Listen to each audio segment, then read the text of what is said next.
How much wood would a woodchuck paint if a woodchuck could paint wood? Oh, I can't type that. No, there's no way my brain can do that right now. Painting wood. Welcome in, everybody. Monument Hobbies? Christopher, you know what's odd? Yeah. You know what I'm missing? What are you missing? I'm missing the sensual, relaxing, intimate sounds of the airbrush compressor. Oh, you're airbrushing today? Why wouldn't I? Did you assume I was doing something else? This guy gonna make a lot of people angry. Evening, nerds. Hello, nerds. Chattering, what's going on?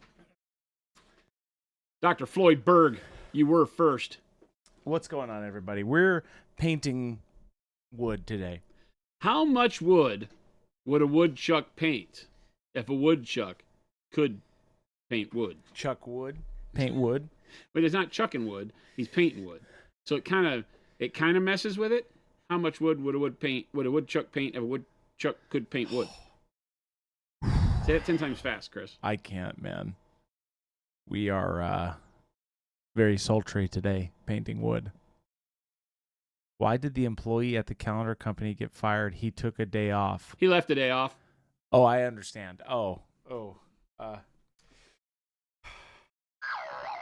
Like Stephen Wright, he said, I was at the discount store and I got a calendar that had no sevens. Yeah, I see. Jason, I bought a calendar that had no sevens. Jason, show us what you're painting today. I don't know what this is, Chris. Let me zoom out a little bit. What is this guy? It's a beastie. Let me refocus. It's a tree ogre. It's like a tree golem. It's a tree spirit. It's a spirited tree golem. They're called. How much wood would a woodchuck paint if a woodchuck could paint wood? They're called crane golems. So crane Jason, golems, because they lift stuff on top of buildings like good cranes do. Yeah. So today's stream, we're painting wood. Could you please paint wood for me? And you've turned the airbrush on, so you're going to start with airbrushing. Could you Brutal Burrito, I am for me? I am not at 100% today, so you have to bear with me. Why not?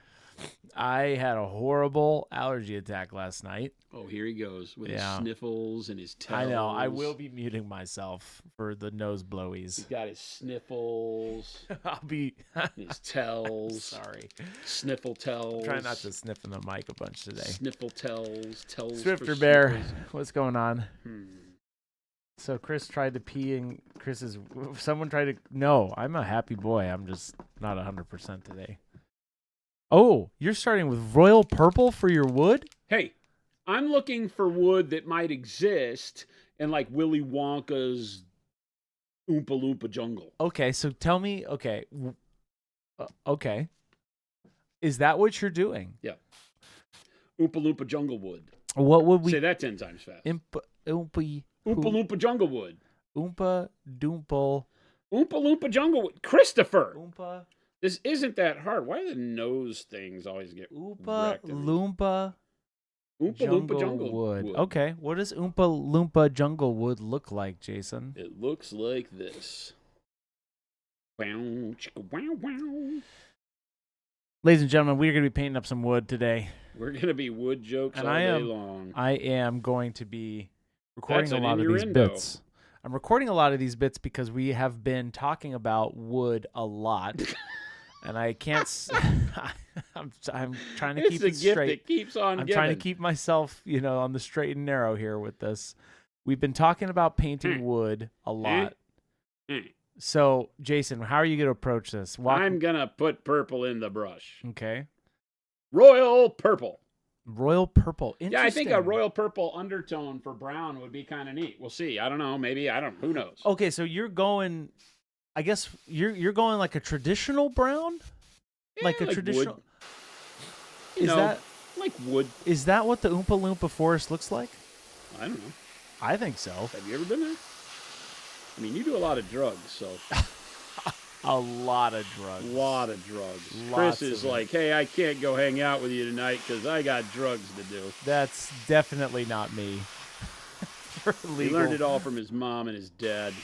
No comment. Super hippies. They are not. He's got like a frog on him. That's cool. What is that? I don't know, man. All sorts of weird crap on this guy. You start looking at these little. Oh, there's a little fly here. Get over here, you. Someone's told me Chris's favorite thing to paint wood, so why is Jason painting wood? For a couple things. I want to get a nice little tutorial out of this because a lot of you ask for it. Like, give me some interesting wood grain. I really like these models. They're really cool. And Jason likes them. And you guys have been asking a lot about wood grain, it seems like. So we're like, hey, well, we've got a model pretty much for any example. So Chris seems like a person that doesn't know how drugs work. We didn't have Groot. I wanted to paint Groot. First thing that came to mind when painting wood was Groot. Good afternoon, says Papa Chicken. From Marvel Crisis Protocol. They've got some of those, don't they? Huh? Do they have a Groot model? Yeah, they have a Groot. Oh. Well. We could have done that. Groot's cool because it comes with like two pieces. It comes with like the arm coming up out of the ground. Oh. You know, like Magneto's got like multiple, a lot of the, like Sandman Yeah. has got stuff. The Groot Yeah, model's yeah, rad. So Papa Chicken says, good afternoon, Monument Hobbies. Good afternoon, Papa Chicken. So this is a little embarrassing, but I just learned that Albert Einstein was a real person. Up until this point, I thought he was just a theoretical physicist.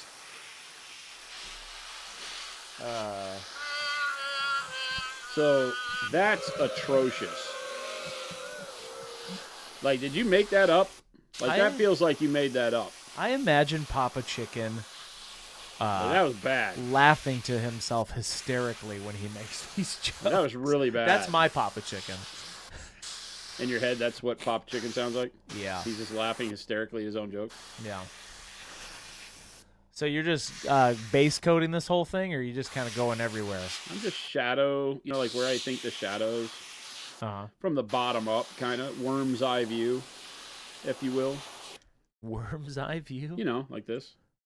Worm's eye? Well, the worm is, you know, low to the ground. Oh, is that a technical term? Worm's eye view? Well, if there's eye? bird's eye view, there has to be worm's eye view, because the bird comes for the worm. You've heard that thing. That's true. What came first, the chicken or the egg? Yes. Definitely the egg, because breakfast is the first meal of the day. Christopher. Yes. That's very astute. I heard that from a comedian once, and it changed my life. And I'm like, wait a minute. The egg had to come first, because breakfast is the first meal of the day. Yeah. This is logic, and you can't fight logic like that. You can, but it's not worth your time.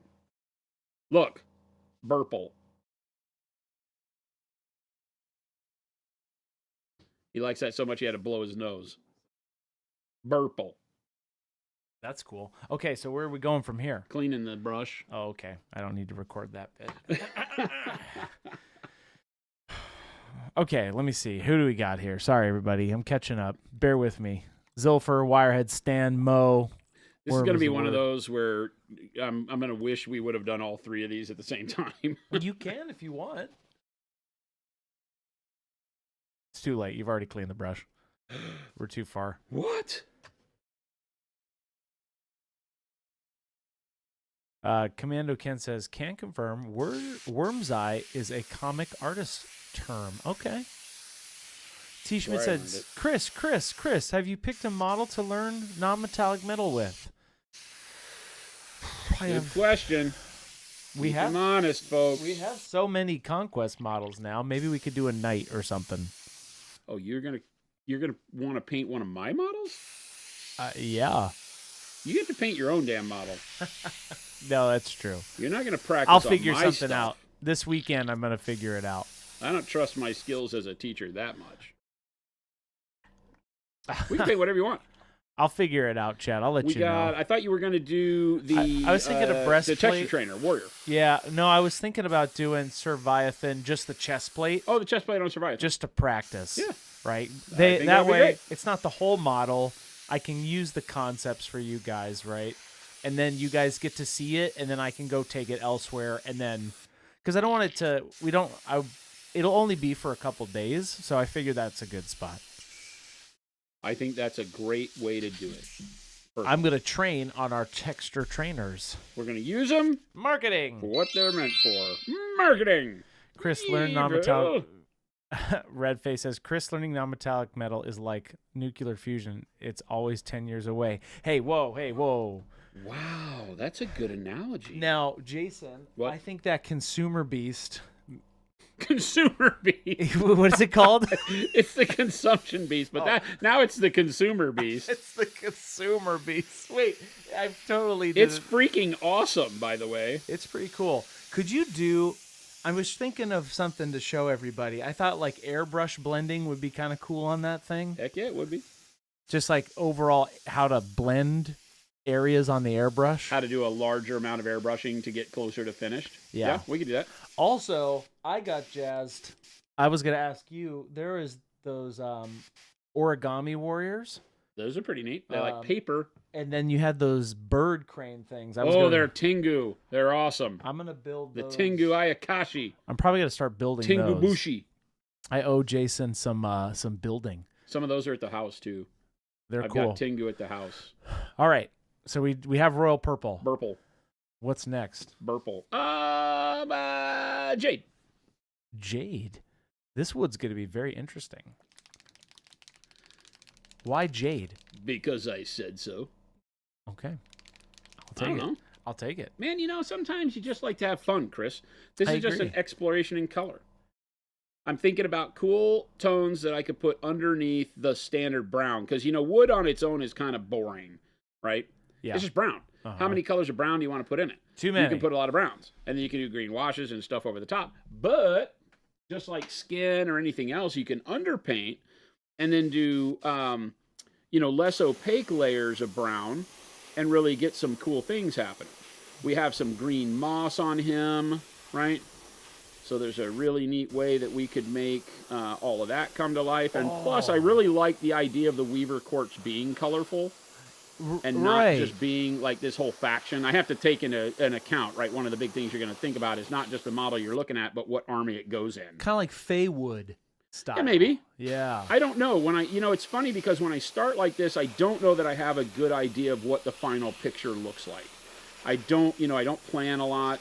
Yeah. I don't have big expectations a lot of times when I go into models saying, it's got to look exactly this way.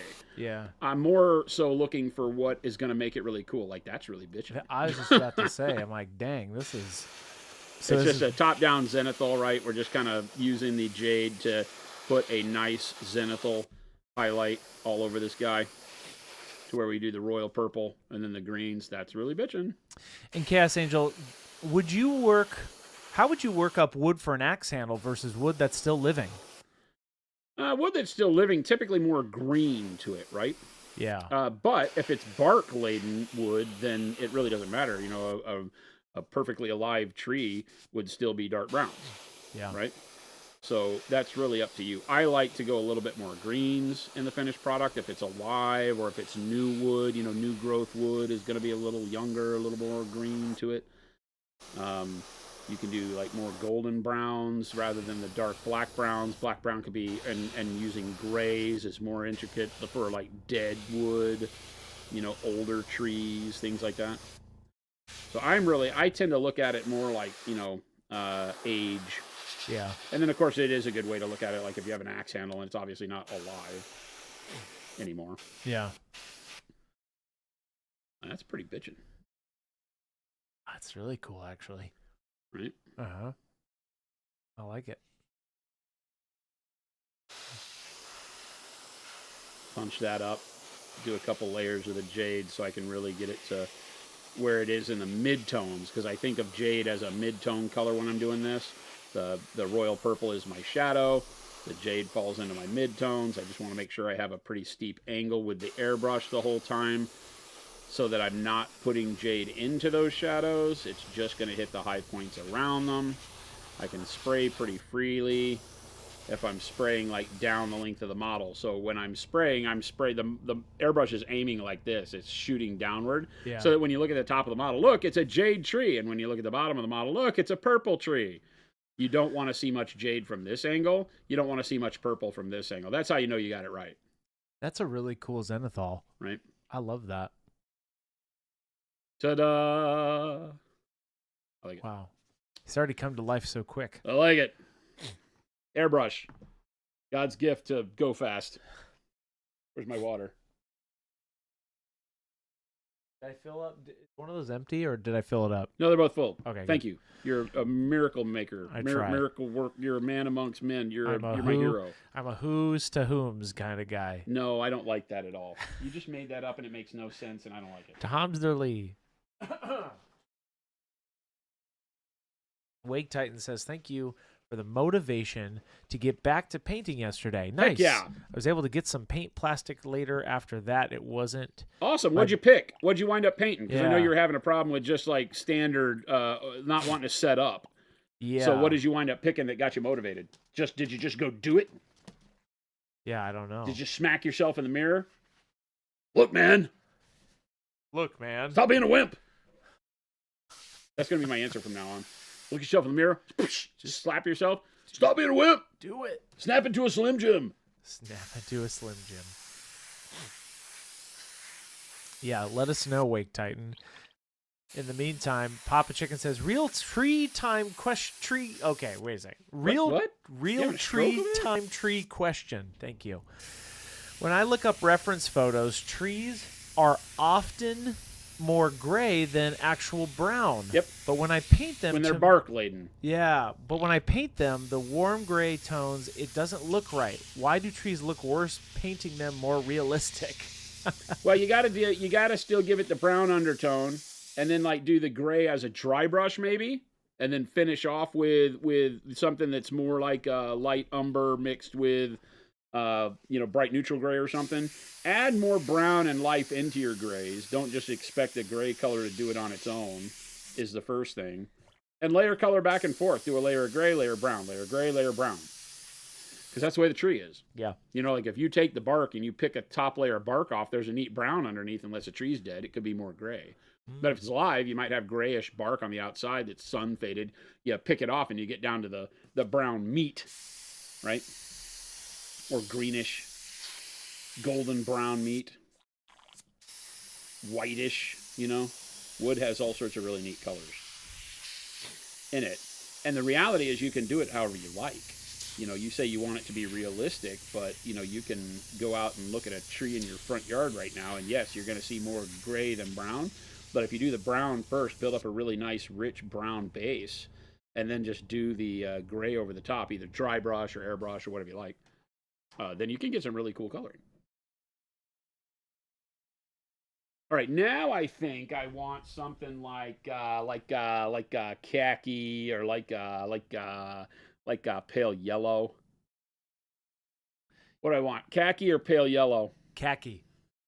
Pale yellow is brighter. I want to see what khaki looks like on this, though. It might not be bright enough for what I want to do, though. Is this a zenithal? I can do that, and then I could dry brush with pale yellow. Oh. Khaki, and then pale yellow. That's what we're going to do. It's got 4-step underpaint. Who knew?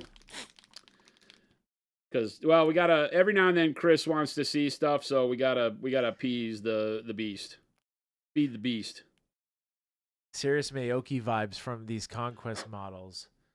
Maokai, what's his name? Oh, from League of Legends, yeah. Maokai, yeah. He's the big tree. A great champion. I played League the other night. It wasn't good for me. I don't know why you keep doing that. It's actually very fun. Here he goes. I'm one of those. It's actually great until a great time. Until I hate it. It's a great time until you lose. Ooh, Gandalf. That's pretty feathering it on there, not too bright. Let's see what we get. Let's just have fun. Nice. Have fun, chat. See what you get. You don't got to go all out first off. I want to brighten up the top area a little bit more.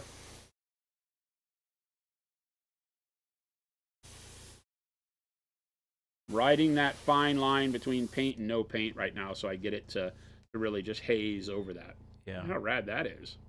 Yeah, it's very not ghostly, but like Feywild. Like I like that magical. So again, just right at that point on the trigger where I'm barely getting paint out. So you're seeing how it's just barely dusting.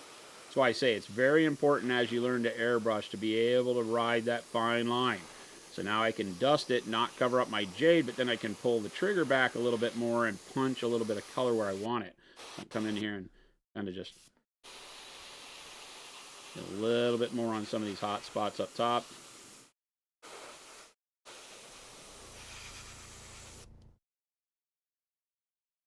Oh yeah, that's cool.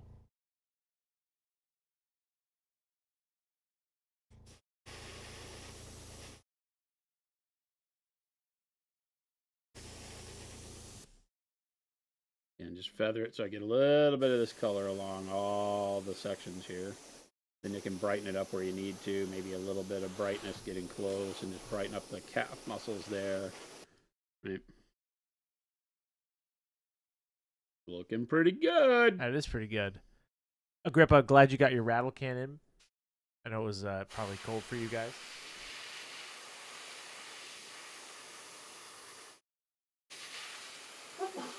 Good, zoom tight.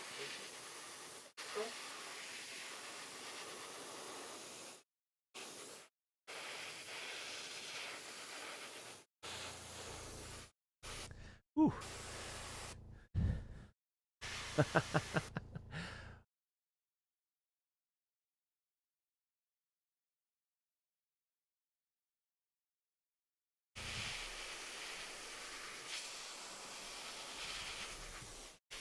That looks really cool.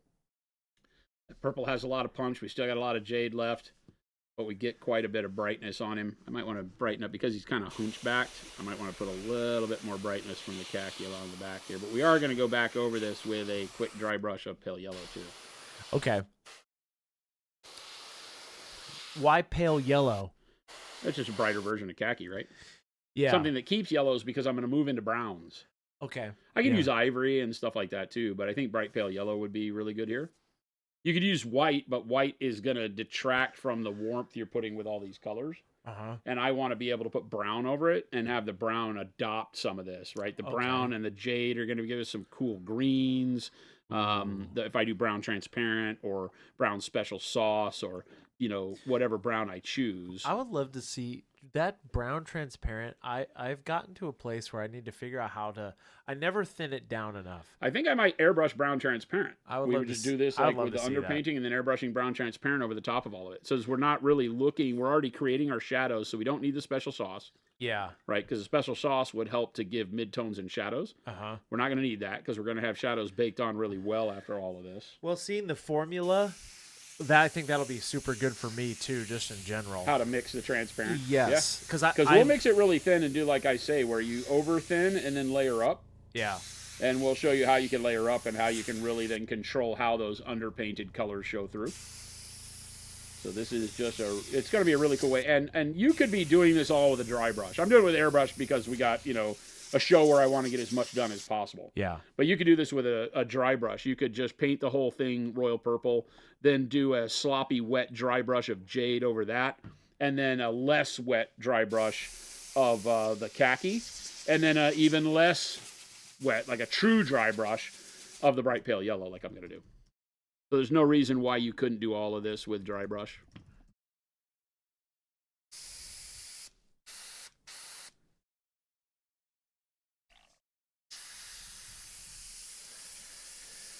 Yeah, that mixture is what I would love to see.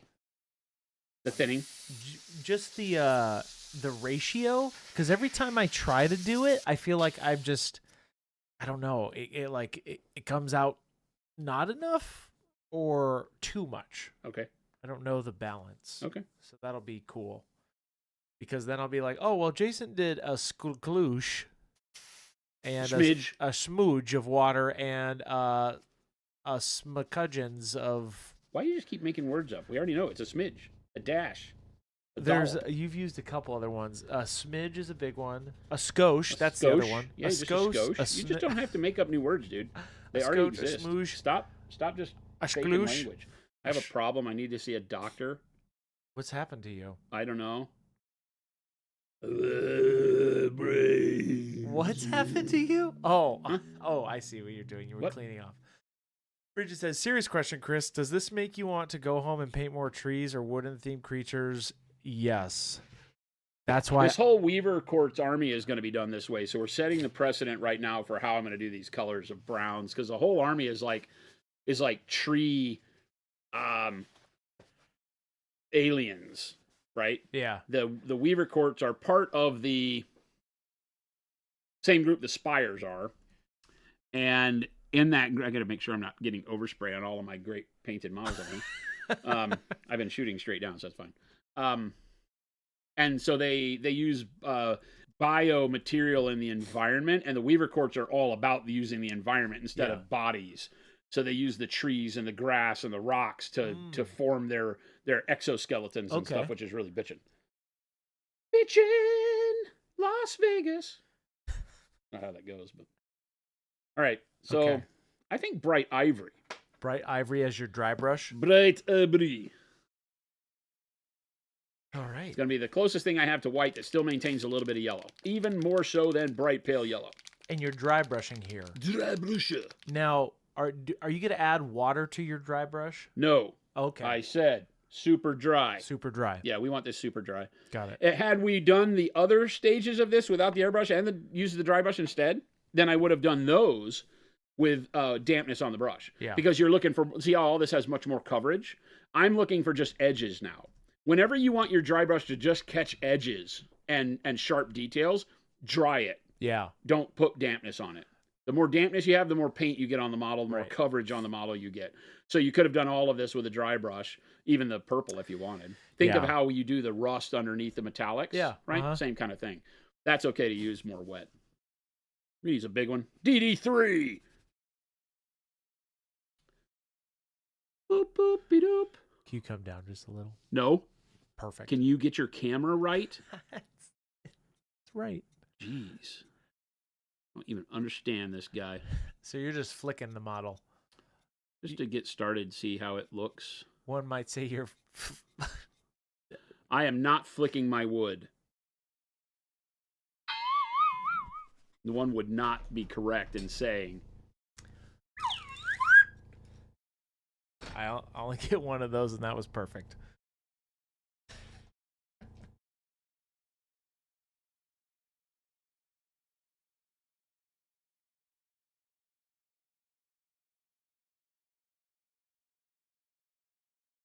I heard Chris also started that joke at his brain remembered that it needed to be family friendly. Yes, Agrippa. Okay, so you're just going around and catching some of the raised edges, it looks like. It doesn't have, it has a good amount of detail to it. I can't go like, full bore because I don't want to cover up all my other colors. Yeah. So I'm just kind of lightly hoping I can catch the spots where like there along the bridge of the nose, I'll go kind of sideways for. Get that. And then like the lips and the details here. But I don't want to turn like all of the khaki area to this color. Yeah. And I don't want to cover up my jade too much. So not much paint on the brush, just kind of lightly moving around to brighten up some edges. Yeah. Right? Perfect.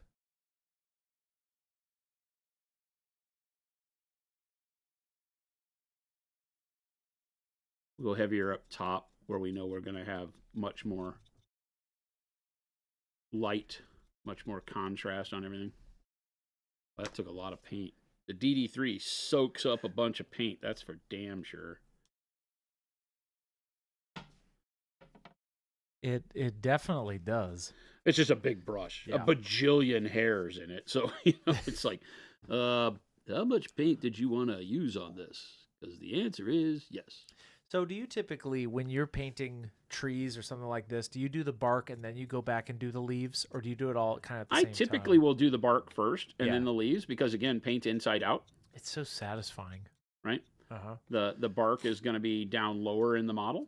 Yeah. And so you probably are going to want to do that and then come back and do the canopy of leaves and whatever else detailing that's on there. These guys actually have, like, there's a spinal column. Yeah. So there's some cool details on this that there's like bone. Yeah, it's like bone. They did have some like little bone attachments here and there. With skulls and stuff on Yeah. them, which is neat, but that's like literally a spinal cord. And then I don't want to go down too low. I want to give some shadow as we work down towards the bottom part of the model. Here's a good relative question from Cyberspy. Let me ask, as I feel as though I've either have too much paint or too little to no paint on my DD3 brush. How do I get that right amount of paint for dry brushing? So dry brushing is something where you'll hear me use the term season the brush. You may not, the first try, I go for taking most of the paint off the brush, to where the first pass I do on the model probably doesn't really leave a lot of paint, almost feels useless, right? Because you have to make sure you get some paint into the brush before it starts working. So you got to load it right, and it doesn't happen instantaneously, or you wind up, like you said, you have too much. So to avoid that, just do that first pass expecting to not have much paint at all, almost wipe all of it off, if not wipe all of it off. And then when you go to your second pass, you'll find that that's when you have more coverage. And then by your third load and pass, you probably have got just right. And then you'll know that you go back and, every time you load it, you can take quite a bit off and you'll still have a good amount left. So that's looking pretty good. I'm loving Still that. a very aggressive purple. Yeah. Good jade in the middle. Good jade. As a mid-tone. Pretty neat coloring. Me likey. Yeah, I really like this. All right, so that gives us some good detailing. The brown jump will be cool to see. I mean, yeah, that's happening. This is going to go super fast. Yeah, well, no, this is a great way to do this. So I guess if you wanted to try different other colors, would you do this for what am I trying to say? This underpainting technique that you did, and you chose these colors for a specific reason, for fun, rather than like, could I have chose other colors? Sure. I guess it's just I preference. did it because, like I said, I want to have some warmth to the brown wood. Like like warm autumn colors ultimately. But I'm going to do like green leaves, I think. I'm not going to paint them in autumn colors. Yeah. But this gives me that ability to, maybe it's spring, really. Maybe it's vibrant spring colors like that I want to go out for. Of so I want some warmth, right? I could do this in just black and white, but that's going to be very neutral when I put the brown over the top, right? So it's going to kind of desaturate the brown. So if you were going for like autumn or winter, maybe you do that. Maybe you just use black, gray, white, and then filter your browns over that. For me, I want to have it be more bright. Yeah. And more vivid colors. So the jade and the purple give me the idea that I can have a lot of really cool coloring at the end of this. And now we'll do the brown transparent over the top. And we're just going to airbrush the brown transparent over the top. Yeah. Now, you could definitely do this with a brush filter. This is a big model, so I'm going to do the airbrush. Yeah. But filtering the brown is going to be super simple. Yeah. Cool. Okay. Okay. I mean, that took us all of 20 minutes. Pretty much. 30 minutes.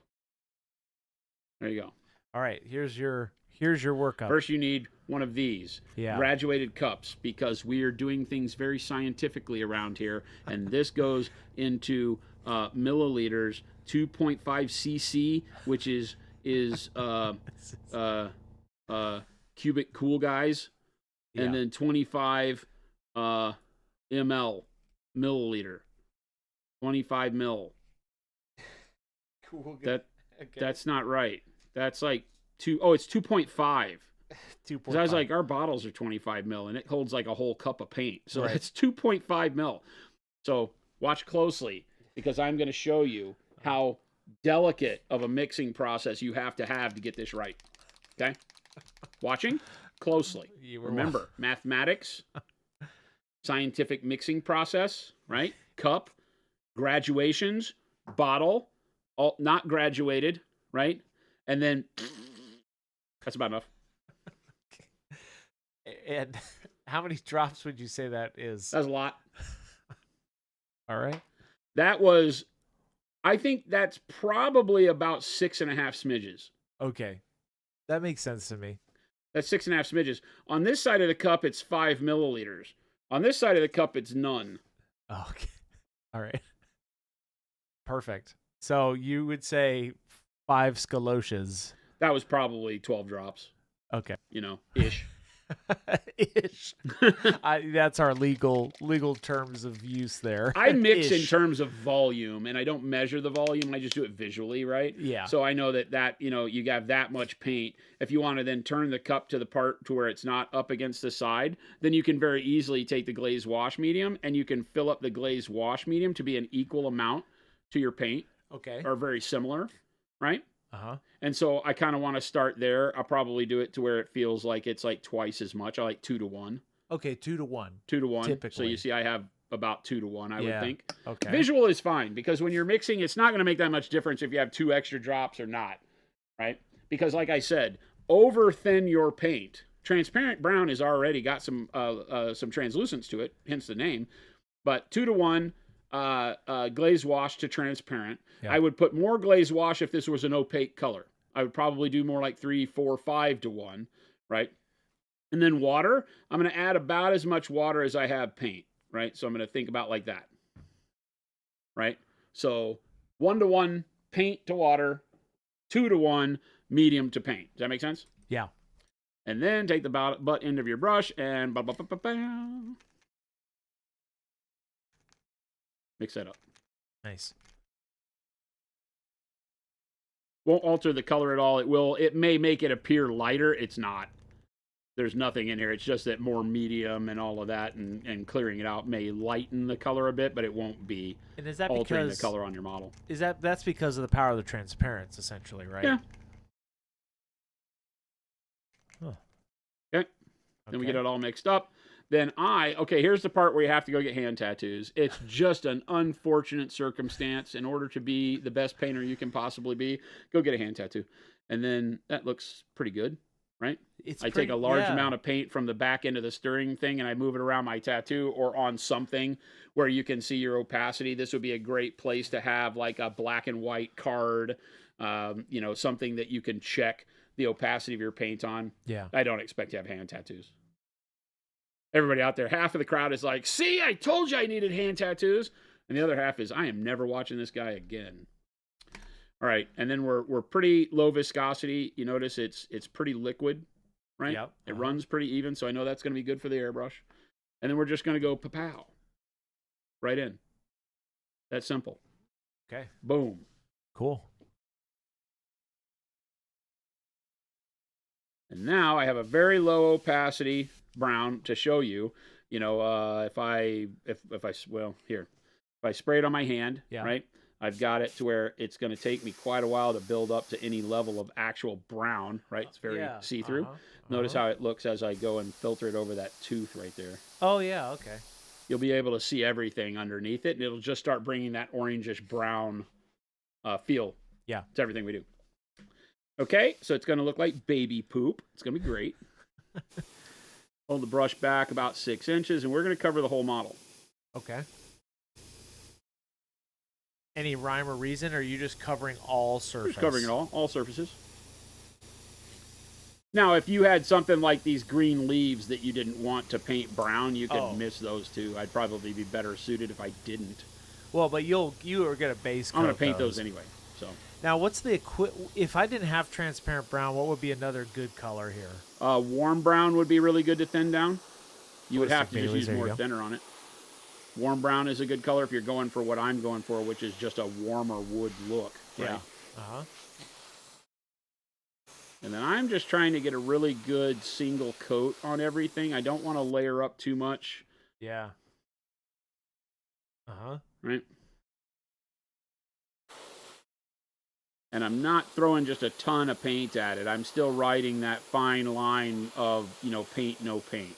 You notice the surface isn't getting very wet. You're not seeing a lot of shine on the model. Right. So I'm not just blasting. And so I just started blasting.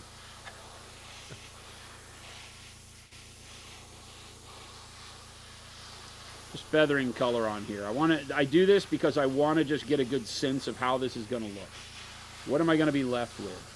How much of the purple do I want to sink into brown?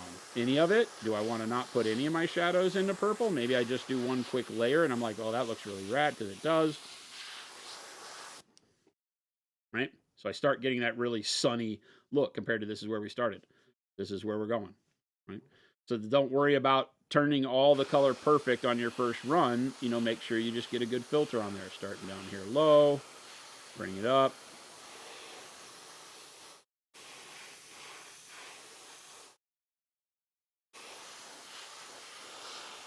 Make sure I'm letting all my highlight, dry brush, and everything still show through. I don't want to hit it so hard that I knock anything back into midtones too quickly. I want to be able to make that decision as I go. It's really starting to come to life now. Yeah.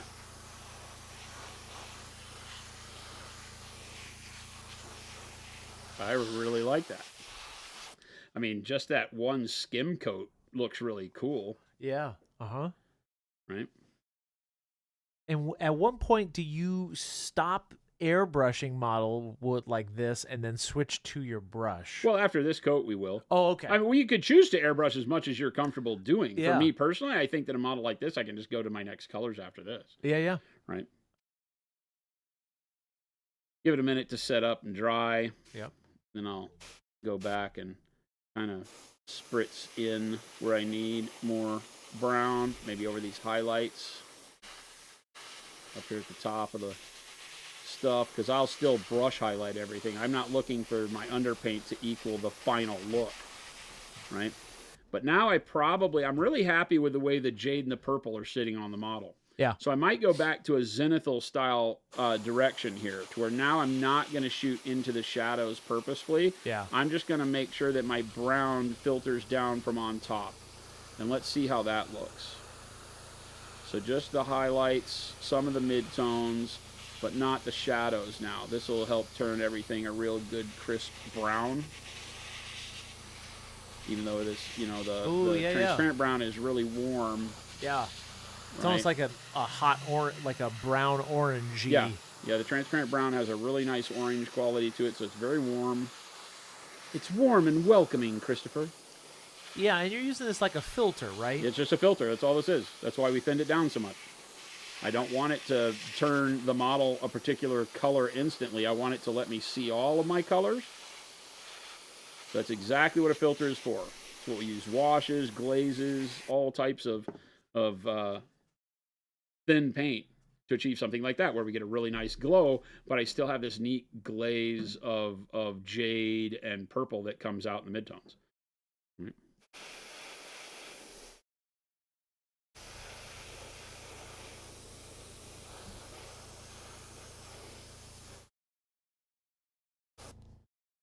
Yeah, it's really see the difference bright. from where this was to where this goes. So we're just getting a little bit more of that orangish wood warmth as we go. And just kind of pay attention to areas that are maybe not. You know, the good thing with wood too is when paint Arab rock or anything natural is that it doesn't have to be consistent. So, you know, color symmetry is a thing. You know, how much brown do you have on one side versus the other? How much brown is the highlight on this side versus the other? You don't have to make a match. Right. Look in nature. It's all over the place, right? So you can just kind of willy-nilly go. You want to make sure that it looks intentional. Right. Right? Not so that you don't sloppy. forget to put the brown on this side for no reason and have this be like this. But, you know, I can choose to not have it be even. There might be areas that are, you know, a little bit more of the ivory shows through, areas where a little bit more of the brown takes over. That's okay. That can be intentional, accidental, and you don't have to do everything perfect when painting this way with underpainting and filters. It depends on the model, right? Because if you were doing this as underpainting for flesh, your flesh needs to be, it can still have some variance to it, but it needs to be more identifiable as flesh on all the parts, right? So you have to be a little bit more intentional with how you blend and where you put color. On this, though, I can just kind of play. Say if I want it really brown in areas, I can do so. If I don't have to. Yep. I just play. Like these legs down here, I kind of like not having a lot of brown in the shadows where it just goes to the jade and the purple, right? Like from that direction, that's really bitching. Well, because there's a lot of natural shadow in here. Yeah, because it gives us that natural shadow. Yeah, it's right. Yeah. Same for the back of the arms.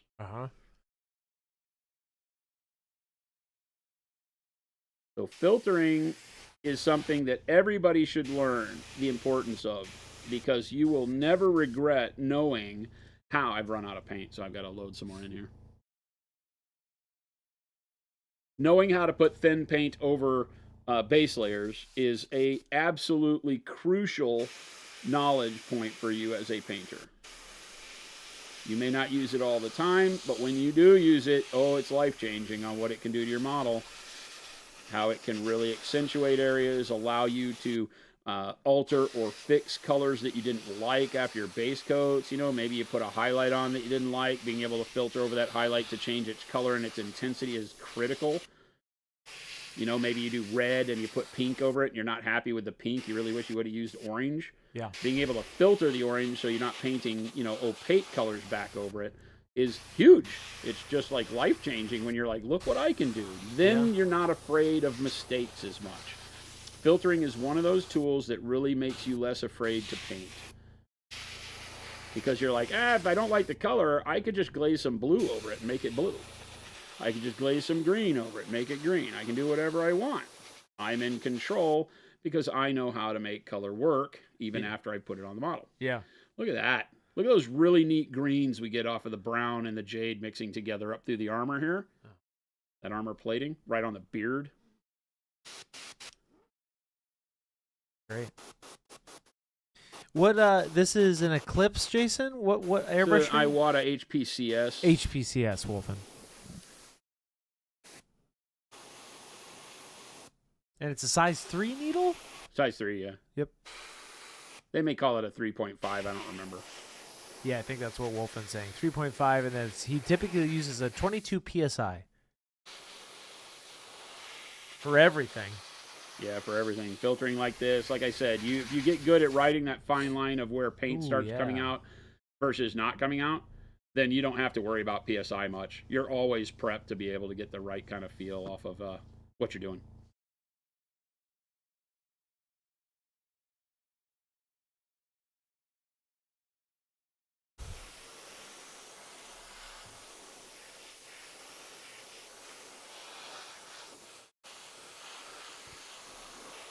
I really like this. It's giving like this crazy like sunset forest vibe.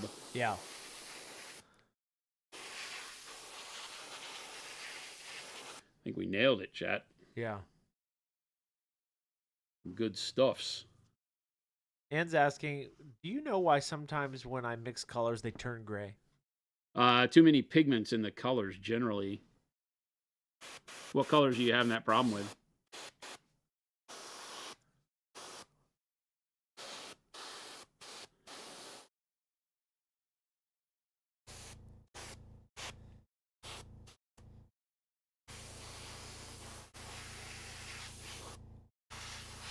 The more colors you mix together, the more you work towards gray or a soup. Wake Titan said, question about a paint workup. I settled on a black red for a main armor color. What would be a good shadow color? You stumbled upon a what? Settled on a black red for a main army color. What's a good shadow color for that? For black red? Yeah. How dark is it? Pretty dark? Black red seems pretty dark, yeah. He was thinking, I stumbled across dark plum, and I like it, but I'm not sure it's dark enough. Yeah, dark plum probably isn't dark enough to go under black red. You may have to just stick with black. Right? Yeah. Dark purple can still look really good, but it might be too close to the same value, which can cause you issues. Dude, that's amazing. Yeah, it is. Done. Thanks for attending. Oh, I have a clapping thing. I started clapping. Thanks. It looks great. So, yeah, we're done. Can you show that one more time there? Okay. Yeah. So, what's this? Give us the... Look at that purple. Yeah, what look was... at the jade. As we get into the shadows, right, you get that really nice motion into it, and then the brown via the khakis and the ivories up on the top works really, really well. So it was royal purple, jade, khaki, and a dry brush of bright ivory. Nice. And then transparent brown over the top. There it is. And it gives you a really, really good wood. Good wood. Where do you go from here now? We just start highlighting. Yeah. Right? We do the wood grain highlights. We pick the colors that we want to do that with. We could do some dry brushing. It might give us a little bit too much texture and not make it, you got to be careful when dry brushing over this if you choose to do the airbrush like I've done, because right now you have a very smooth finish. Yeah. The airbrush even took, like if you pop in really close, the airbrush took the harsh dry brushing textures that we had and smoothed them out. Yeah. Like the transparent paints do a great job of that. And so you have to be careful with saying, oh, I could just dry brush the highlights again, because you might bring back so much texture that you're not happy with it. It might mess up these blends too. So I think my preference is that we're just going to go in with the brush and start doing brush work now. Nice. I'm going to do base coat areas around where we know we have like this beard. Yeah. And the bush and stuff. It's got leaves, got a leaf. What else would you bones? Yeah. Huh? So no, I was curious what else you're gonna do to the wood. It'll be cool to see the workup. Yeah. Cool. I'm very happy with this. Nice. Quick and dirty.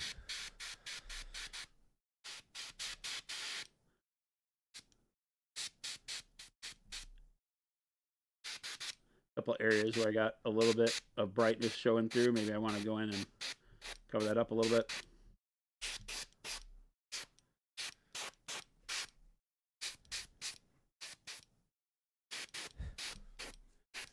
No, I don't think he's going to add any bronze to this workup. No touch of bronze. Womp womp. At this time. Womp womp. And now for the cleany clean. Look at that. Soup. Soup? Soup. Bronze eyeball. I'm going to put this, dump it back in the cup if I can save any of this, because we can still use this same concoction as a way to filter over things as we play with the highlight. We might find that we go too bright, and being able to have that same transparent brown will help us, because we can brush it on as needed to maybe fix or alter or darken or do whatever we need to do. Ballistic Bailey says, what shadow color would you use for a more realistic looking wood? I mean, this looks pretty real to me. Black brown is really good. If you're not going for, using some sort of off color, then black brown works great for shadows. For if you're just staying in the realm of brown, then you go to brown gray and maybe warm gray, dark warm gray over the black brown, and then work into umbers. And if you're going browns and grays, then black brown is probably the easiest way. Gives you a really dark substrate to pull up from, so you can start highlighting with the grays and the browns, and they all will create contrast very quickly over that, which is nice. Sweeney says, okay, hopefully my last question, and this solves some scheme issues. Okay, natural grays to blue. Warm grays feel like it was missing something. Okay. Doing some research on undercoat, would you suggest a burnt red or dark umber, trying to almost warm them, but a bit... Sweeney, I might need your full question again. What's the model again? Yeah, I'm trying to remember. You might have to re-ask your question, and it's your entirety here. Neutral grays to blue. They will be on an autumn base. If you're warming things up, a warm undertone works really great. So like a burnt red would be great. It gives the shadow warmth. Then is the rest of the model in warm colors too? Maybe? Question mark? What would be a good combo for a simple blue jean recipe for board game minis? We have a great denim short, by the way. Yeah, I really like dark blue into dark gray blue. And then once you've done the dark gray blue, you can start mixing in gray blue into dark gray blue as you need to highlight. It would be some combo mixture of those two.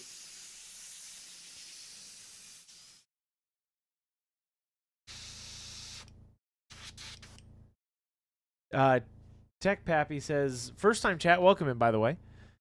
Quick question. I'm new to painting and can afford an airbrush setup. Okay. Awesome. Do you think I should stick to brushes before trying an airbrush? Ooh, that's a great question. Well, you're going to need both. The airbrush doesn't do everything for you. So sticking to brushes before trying an airbrush, I think it's always the right time to try an airbrush. So no, I don't think you have to stick to brushes. I think that as you are painting, get a good understanding before you start doing detail work with the airbrush. Get a good understanding of how you would do your brush work in that same spot is really all I would say. So Base coats, do them with the airbrush. You can do like all this kind of stuff. That's all airbrush. And then, it just makes it very quick to get to this level of finish. And then we go to the brush to pull the details together. Tony, you're talking about Space Wolves. Sorry, just trying to decide of what to warm them up with. Yeah, Space Wolves with like dark plum, burnt red shadow. Burnt red might be too bright. Dark plum would be a good shadow, right? You can imagine like dark plums in the shadow on these Death Company Marines. Yeah. Popping close. Yep. So you can see underneath the arm, right? The dark plum. It just warms up that neutral gray, black armor. And the armor is done with, like Payne's gray to bright neutral gray and then a black wash over it. And having the dark plum in the shadows really helps out to give you some warmth to that otherwise very neutral color. Right. So dark plum is a favorite of mine. And dark plum would have more contrast temperature-wise if you went to a brighter gray for Space Wolves. These are real Marines. The way real Marines would look instead of skinny jean Marines that Games Workshop sells us.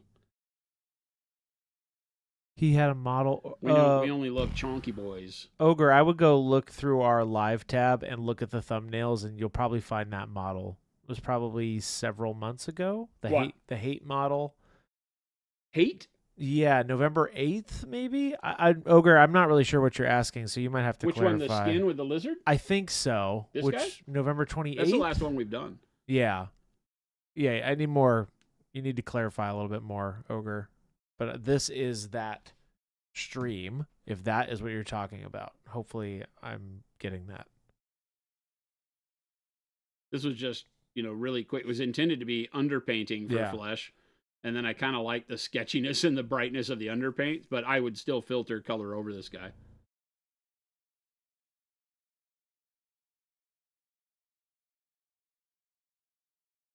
All right. So what's next on this bad boy for wood? All right. I really like the idea of the khaki. For wood, like highlighting the wood? Yeah. Oh, okay. Do you know on the box, is this supposed to be green stuff too, his beard? Or just the leafy fro stuff?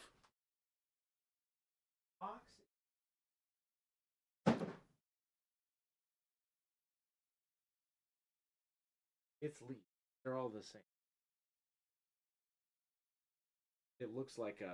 Oh, they've just done it with brown, but they've done it the same color that the leaves have been done. It looks like leaves. See, they chose on the box art for these guys, right? They chose to do them with a more gray. Well, it's not gonna focus, but the box is too big, right? Yeah, let me refocus. You go towards the table. I can't. Oh, that's it. Yeah. But yeah, they go for like a gray, and then they do autumn leaf style on it. Yeah. I'm going to do green, and then, I'm reversing their colors. Right. Oh, okay. I see. Not intentionally, but that's what I'm doing. But yeah, so that's all leafy vine work. Okay, cool. Okay. Easy peasy, lemon squeezy. All right, so I need a good base color for leaf. I really think that, like, Dark Sea Ben. For leaves? For underpainting the green. Okay. Be great. I could do just jade, too. Let's do Dark Sea Ben. Any advice for adding texture for realistic-looking rust? Adding texture? Yeah. Like physical texture or painting the texture? Help me understand what you want to do. Burrito.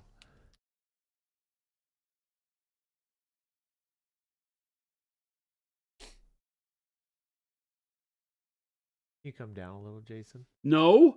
Perfect. Fix your camera. It's fixed. It's not. This is not where I paint. Not ever. Really? Yeah. Let me see. Like literally not ever. I don't sit this close to the palette. I'm always in the middle here. I gotta switch you up. Like this is literally the middle. I'm gonna fix this. This is bothering me. I'll fix you. Hold for earthquake. Did it get loose or something?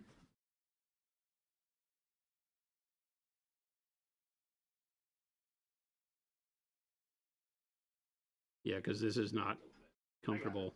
I can do it. I can do it. Not comfortable. The talent is not pleased. Don't hurt yourself. Did you knock your? That's not your funny bone. It's not funny. Okay. All right. Get comfy. Get comfy. Is that comfortable? Yep. Yeah. Okay. It's down a little. That's right. Great chat. He's fixing us, chat. How's that look? Yeah.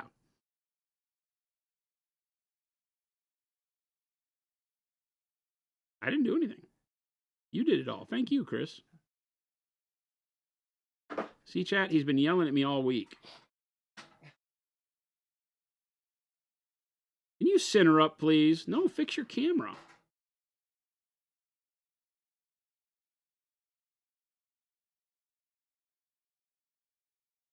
All right, I'm back. Do you use pins in the cork? Always the best metal product for pins. What's the best metal product for that, Jason? For what? For when you pin things to the cork? Uh-huh. Like, what do you use? Well, I only pin larger models. This is all poster tack. And to be specific, it is the museum white tack. Yeah. It's not as sticky as the blue tack. No. I when I pin stuff, I use aluminum. It's sculpting wire or maquette wire. Maquette.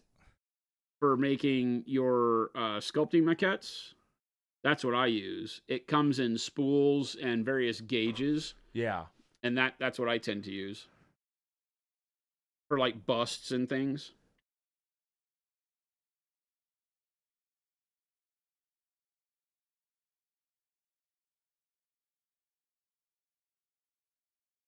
Museum Buddy is great. Paper clips, yeah.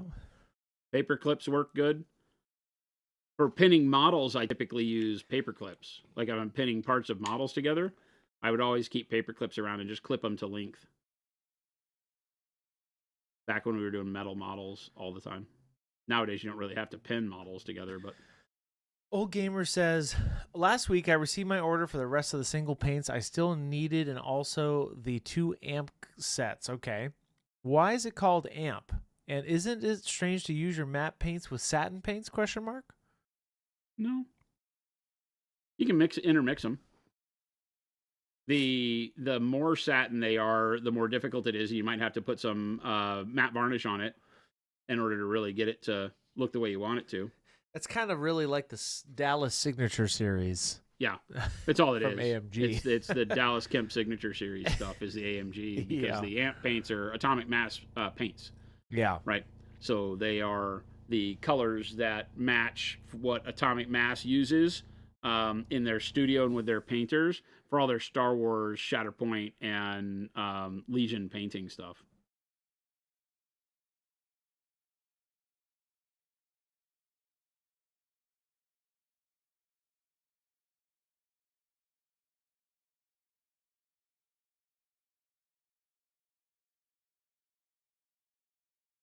They'll be easier to distinguish because we're redoing a label. The new labels will make them. They're just Pro Acryl amp colors.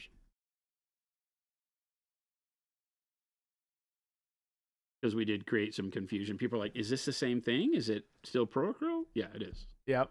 They may be a little glossier than our standard matte finish, but not enough to really care. Tech Pappy says, now that you've convinced me to buy an airbrush, do you recommend a brand? I've looked online and have some community recommendations, but curious, what's your opinion? Great question. I always say it really depends on like what you're looking to spend. I really like the Grex XG and TG. We for years worked with them and made our own version of it. We don't do that anymore, unfortunately. but we had the Monument airbrushes for a lot of years that were the Grec series airbrushes, and they're great. We still have them in the studio here. We've recently brought in Iwata HPCSs here. They're fantastic. Great, good brush that's easy to learn with, easy to care for. At the house, for a compressor, I bought the Masters compressor off of Amazon, the one that has a tank, and it came with an airbrush. So it has the, one of the cheapo Masters airbrushes, and I've been surprised at what I've been able to get it to do. Yeah. Chat's watched me do some really fine detail airbrushing with it. It hasn't given me any grief. I'm stoked. That one's pretty good. I think that, once you get into Iwata, Grex, Harder and Steenbeck, those things, that you'll find that you'll enjoy them. I really like the fact that Iwata bought Harder and Steenbeck, and so I really like the fact that Iwata has been around forever. Really good Japanese quality engineering. So I like that. And then Grex, Taiwanese, and they're really good. Machining and engineering too. So, and you can't go wrong in that realm. The HPCS is like $169. Okay. So as a good kind of, mid cost, because you can spend $350 on a Harder and Steenbeck, Yeah. I think at $150, $160 for the Iwata is really, really good for what you get. Uh-huh. And then the Grex is going to be about the same for the XG. And then the TG is going to be more like $200 for the pistol grip. More metal, more engineering, more stuff. You need the air compressor anymore, Jason? You can probably turn it off. I don't think I'll do anything. I might do some spot filtering or highlighting later, but I can always turn it back on.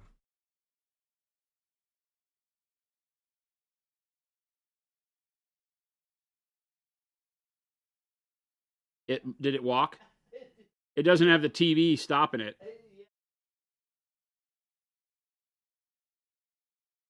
The compressor skated around the room. It usually sits next to the legs of our TV in our conference room, but they took the TV for our company meeting today over at the other building. I mean, if you're into that. What? Company meetings? No, it's skating around. Oh. What is that? What? I don't know. I just saying stuff. What are you talking about? That's all I got. Welcome in, everybody. Welcome. We are here painting wood, painting leaves, making happy little mistakes. What? Who's making mistakes?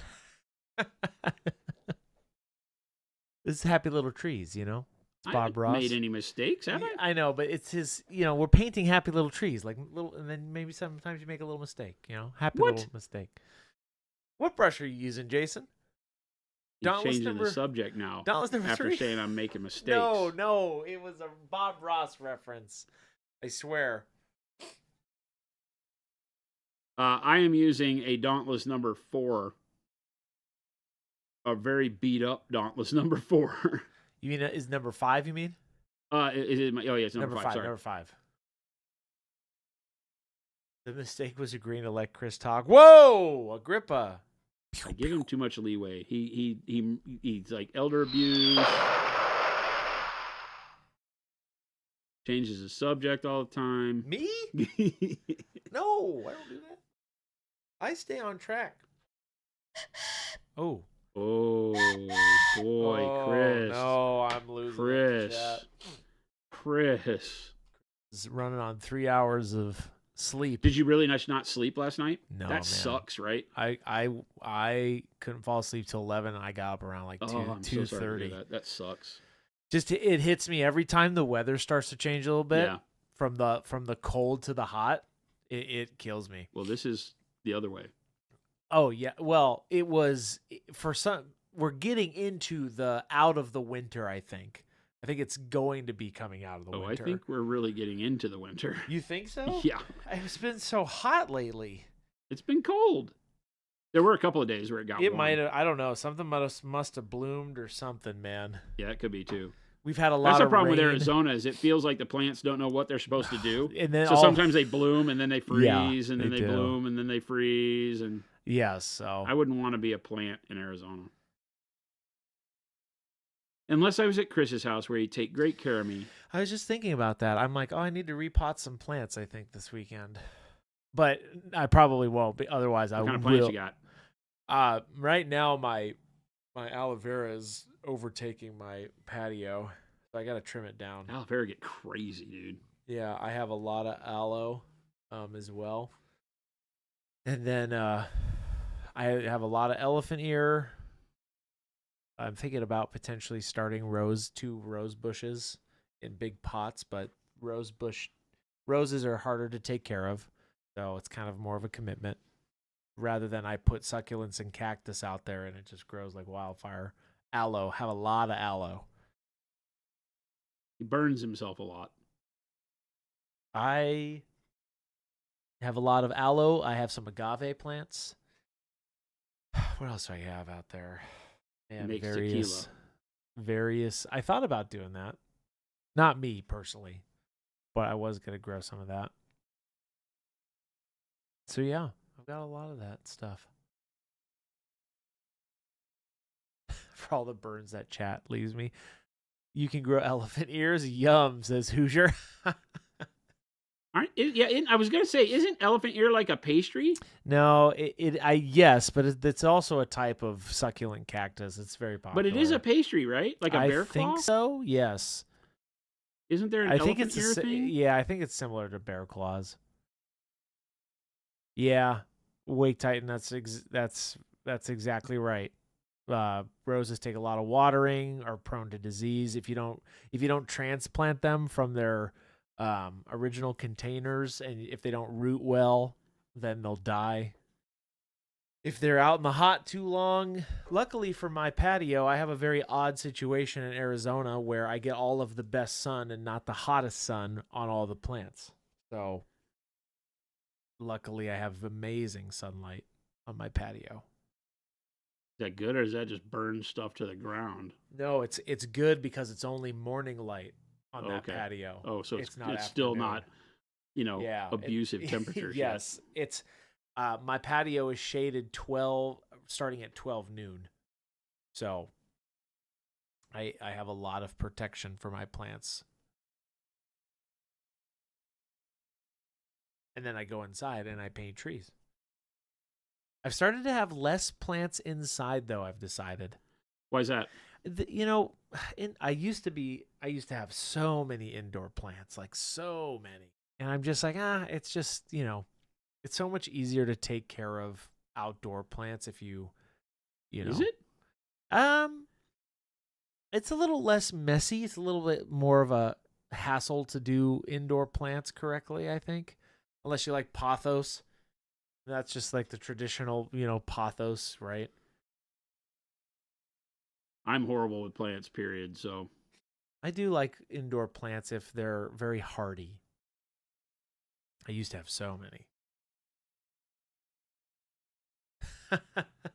Wirehead Chris used to have so many indoor plants, and the Fed showed up.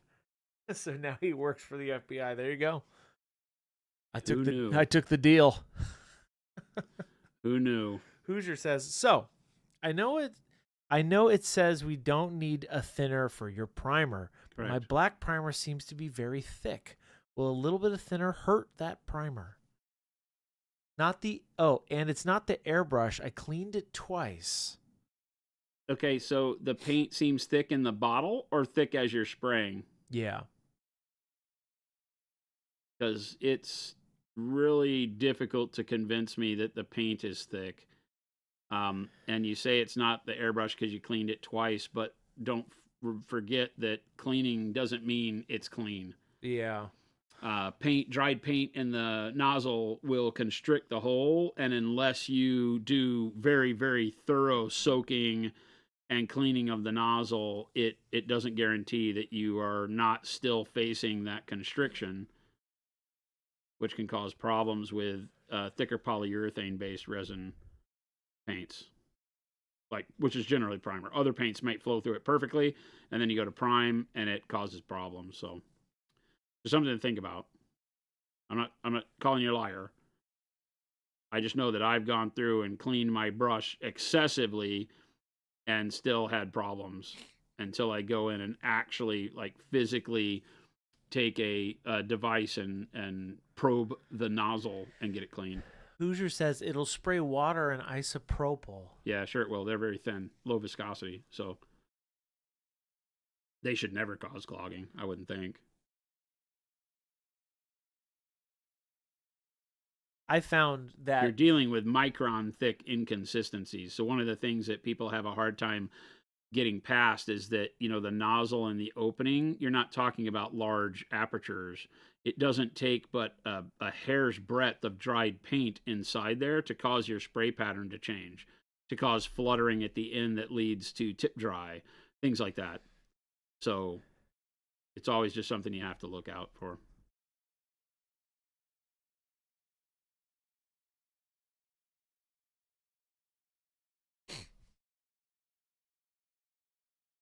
But, I mean, if you are having an issue and you just can't get it to spray, thin it a hair, but just not much. And if you do, then you're going to want to prime, let it dry, and add more layers. Yeah. But typically, I do not recommend thinning the primer at all. I might prime my nights this weekend. Maybe I'll do that.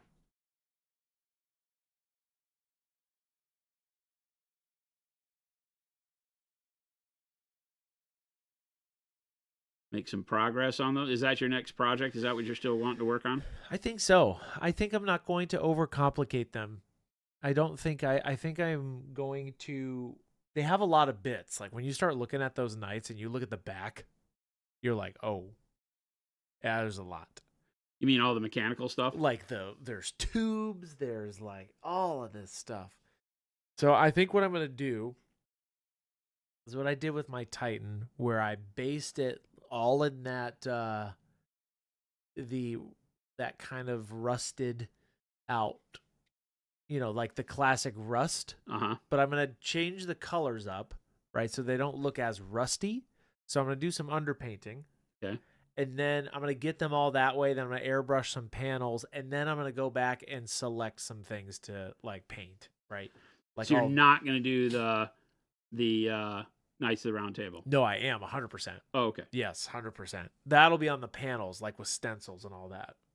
I'm talking about the under bits of the panels. Yeah. The chassis. Yeah. The chassis. And then after the Knights, I will be doing Earthworm Jim. Hold him to it, Chet. Oh, I will. I still have yet to find the body I want to put. Well, you have even decided? No, that's the problem. I keep changing my mind. So stop changing your mind. But Jason, I need to complicate the process. No, you don't. You need to make it easier. I don't know, but there's so many cool things he could be in. Did you just see what I did to this model? What's that? I just took the cap off paint and started spraying. I just started blasting. Yeah, that's true. Just freaking do it, dude. What do you think? Should I put him in?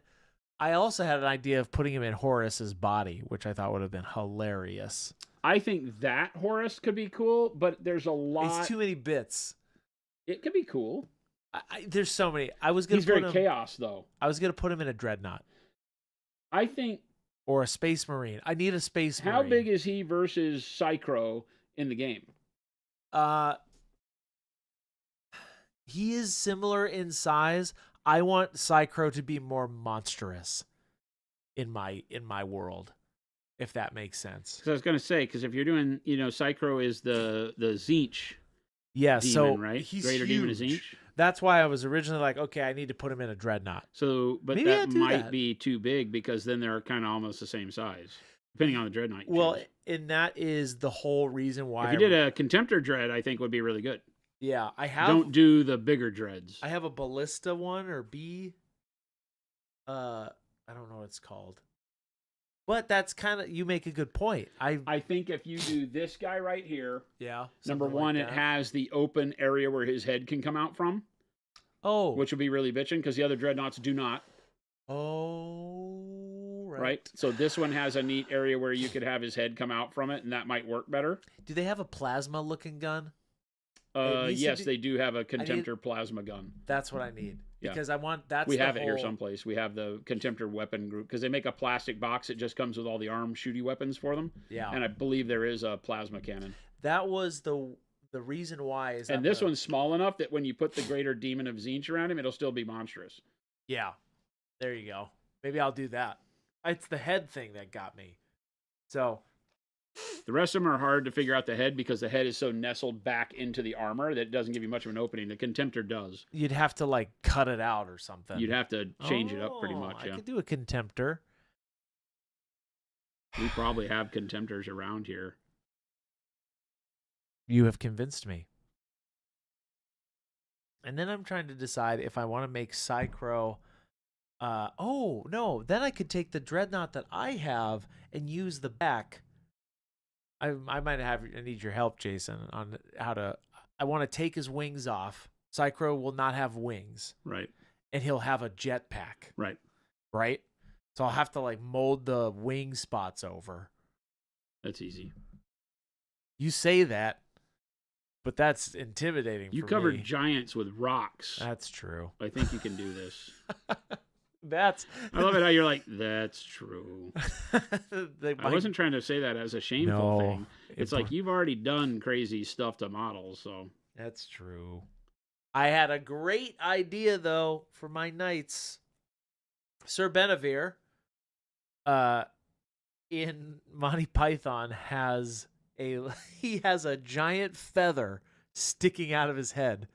So okay. I'm gonna you're gonna do a feather sticking out of one of them? I'm gonna get a feather from Hobby Lobby and give one of them like paint it and then like airbrush it. That's awesome. Just because it was so funny. All right, I'm sorry, chat. I got talking about projects. I'm back. It's almost like it would be great if you had the one whose mask always fell back down. That's Benevere. Oh, okay. Yeah, he's the one. I was thinking about trying to figure out how I was going to do that, but I'm like, maybe I'm complicating it too much. Yeah, I was going to say, I don't know that I have in my brain a good way to do like a flip up because it would just have to be something that you would lift it up and it would just always fall back down. Yeah. I think I'm just going to, it'll be the idea. The stencils is really what's going to sell it. I love it. Right? So I found some basic stencils that are essentially it. All right, I'm back. We're talking hobby. How do you choose which colors to go for underpainting zenithals? Do you have a rule of thumb to start playing with, or is it just vibes and experience? A lot of it is a little bit of experience. A lot of it is asking the question, do I want cool or warm undertones? That's going to guide a lot of your process. What's the main color of the model? Am I painting an ultramarine who's blue? Then my undertones probably want to be something warmer, because I'm always trying to offset the main color of the model. So ask yourself, what are you painting? What's the main color you're going to be painting? If the main color is silver metallic, then you can choose to either go cool and blues or warm. You can go either way because silver metallic is kind of a gray. It's a neutral color. Whereas if I'm painting Imperial Fists that are yellow, I probably want to go with something that's a little bit cooler of an undertone there. Although, you still could choose like orange or even brown. If I'm painting this tree, right, I want to do something that makes it not so boring to look at. Because if I do wood and everything's brown gets boring real quick. Yeah. Can you put details on it that make it interesting to look at? Sure, but the coloring's still going to be boring no matter what you do. If you just go dark brown, mid brown, light brown. Put some other interesting colors like we have here with the jade and things like that, and you can get a lot more mileage out of the paint job. I like purples. I think purple is probably the best undercoat color for just about anything other than purple, which sounds silly, but that's the truth. It gives you a lot of room to be creative. Yeah. Like it can go so many different ways. Well, because purple can either be warm or cool, depending on the color it's next to. You know what, Jason? I think if you made the formulation for dark purple in our rattle cans, that would be awesome. Yeah, we're thinking about it. I would totally use I would probably replace my black. It would probably replace black, yes. Just for straight up. Although the way that I use the dark purple primer out of the airbrush Yeah. is that I airbrush black and then dark purple over it, like we did with royal purple. Right. It's rare that I just do it because if you put the dark purple over a gray model or a white resin model, you're gonna have it be too vibrant purple, right? Oh, I guess that's true. And so over black lets you still control how dark you want those shadows. Black is just always the best starter color. Is there? And then you put bright colors over it, like white if you want a zenithal, purple, whatever you need. The pale, bright pale yellow, like we've been doing on those City States models. This might be a silly question. Is there a black purple? No. I mean, you could make one. I was just in general, or is that dark purple in my mind? Well, you could go darker than dark purple if you wanted to. Yeah. Like blue black. You could do a purplish black. Mm. No reason not to. Right. I don't think it would be anything I would. The whole point is that dark purple is the perfect purple to use because it has enough of a blue tone to it, and it's still warm enough to use the reddish portions. It's not going to be like royal purple like what I used here, ever. But I don't see a need for a darker one. You could do like a darker violet. Yeah. Duncan PR says, "Howdy, Jason." Or Sensei Jason and Boy Wonder.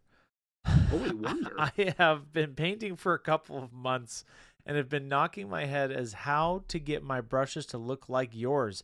I mean, it looks like you're this painting one's beat up, so is it pressure? Oh, you're talking about chasing the point. That's kind of what I'm answering this question with, Jason. Yep, cool. How do you chase your point? You train your brushes Link essentially. that video.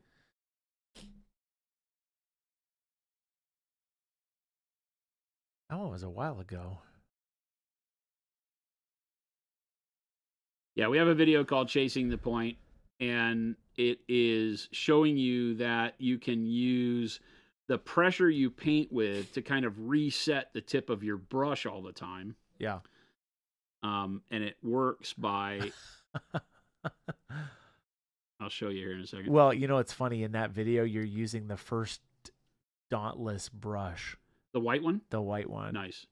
So, when you were testing it out, that was 2 years ago. That's crazy. BC.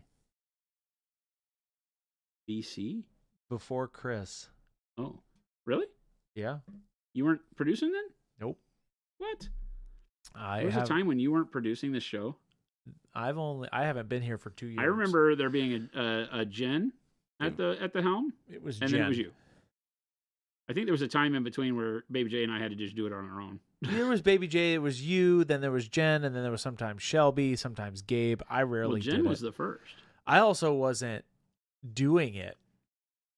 I wasn't working here. Jen was the first producer ever. That's true, yes. 100%. She was mainly doing it. That's all she did. Yeah. Then we got her painting a little bit. She's been part of the show very early on. I did it alone for a long time, but then she came in one day because she would hear me battling chat, asking so many questions. I'm like, I'm sorry, chat. I'll get to your questions in just a minute. Yeah. And she was like, would it help if I read? No, I'm talking about like when I originally set this up, that it was just you and Jen. Yeah. No, it was me and... It was me and Jen. Yep, and then you hired Baby J. Yep, and then Baby J. You are correct. All right, I think I got all the leaves. I don't know. They're kind of hidden and nestled in this, which is crazy. There's a couple cow skulls. It's really weird. I dig it. So now, do you continue with the leaves, or are you thinking you're going to continue? Yeah, I'm going to put a little bit more color on them. Okay. Question is, what color? What color? I think I just want green. Not like dark camo green? Nah. You're making a big jump. Yeah. Yeah, I think so. I think I want to do my... I was going to show the chasing the tip thing. Yes. Right? So when you are wanting to keep a point on a brush as you're using it, and also to help it keep its point long term, you have got your... Popping close.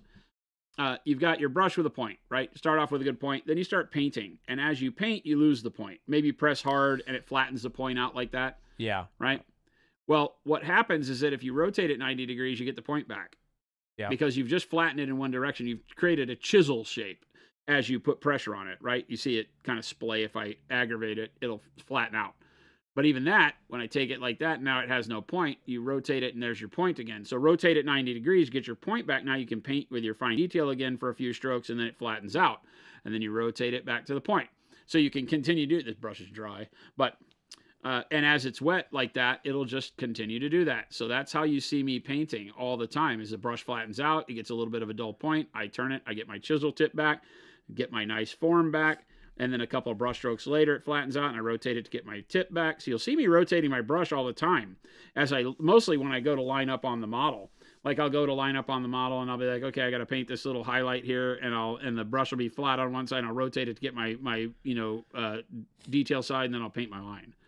Right, and then I'll do that for a minute, and then you'll see me rotate it to catch the point again. If you consistently do that, you will have fewer problems with your brush losing its point, because you won't keep painting in the same direction all the time, which causes it to curve, and for synthetic brushes can cause the tip to curl. Yeah. Right. And you'll never not have the point that you need when painting. Right. You don't have to stop and twist your brush to a point or anything. You'll always be able to find a point because it flattens out one direction and then not the other. Nice. Super easy.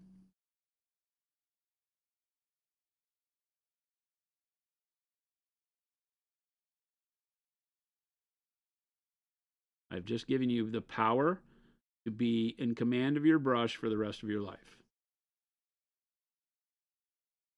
Easiest process ever. Commit it to memory. Paint that way for the rest of your life. You'll never have a problem. Brushes will still go bad because that's what they're built to do. They're built to use up and throw away. Or use up and trim down to use for terrain brush or whatever else you're doing. So you're just going straight green here. Oh, yeah. I'm just using the dark sea bin as a neat contrast in the shadows. This is a small area, so you don't have a whole lot of space to put a ton of color. Right. Right? I can't go 4 colors on this little bitty hair. Yeah, because my mind, I'm like, oh, I would go dark yellow green and then go back up to like bright yellow green. But this is just a nice jump.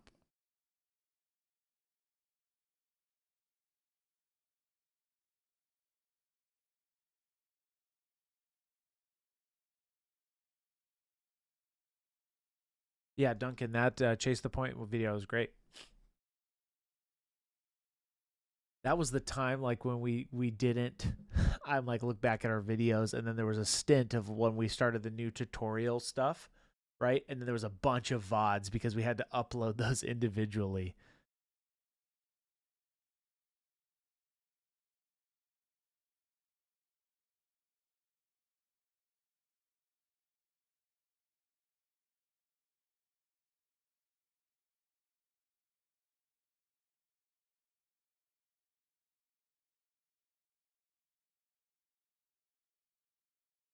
I miss the old Friday Jen stream.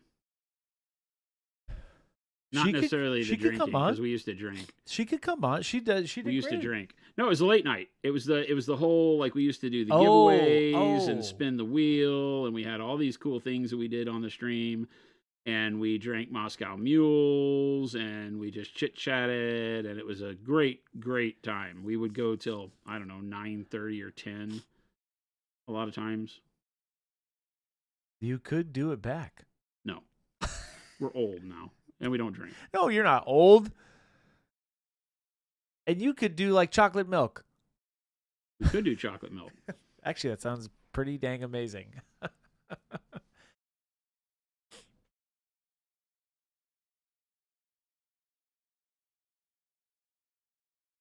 Gillenborn says, bring it back. Bring it back.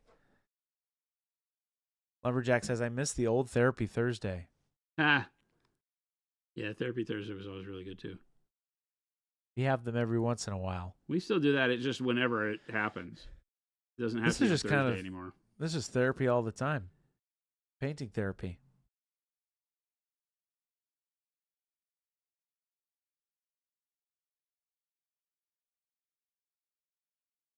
Stan says, do it for the quarterly giveaway. Oh, yeah, we could do that. We got some big stuff coming up this year. Big stuff.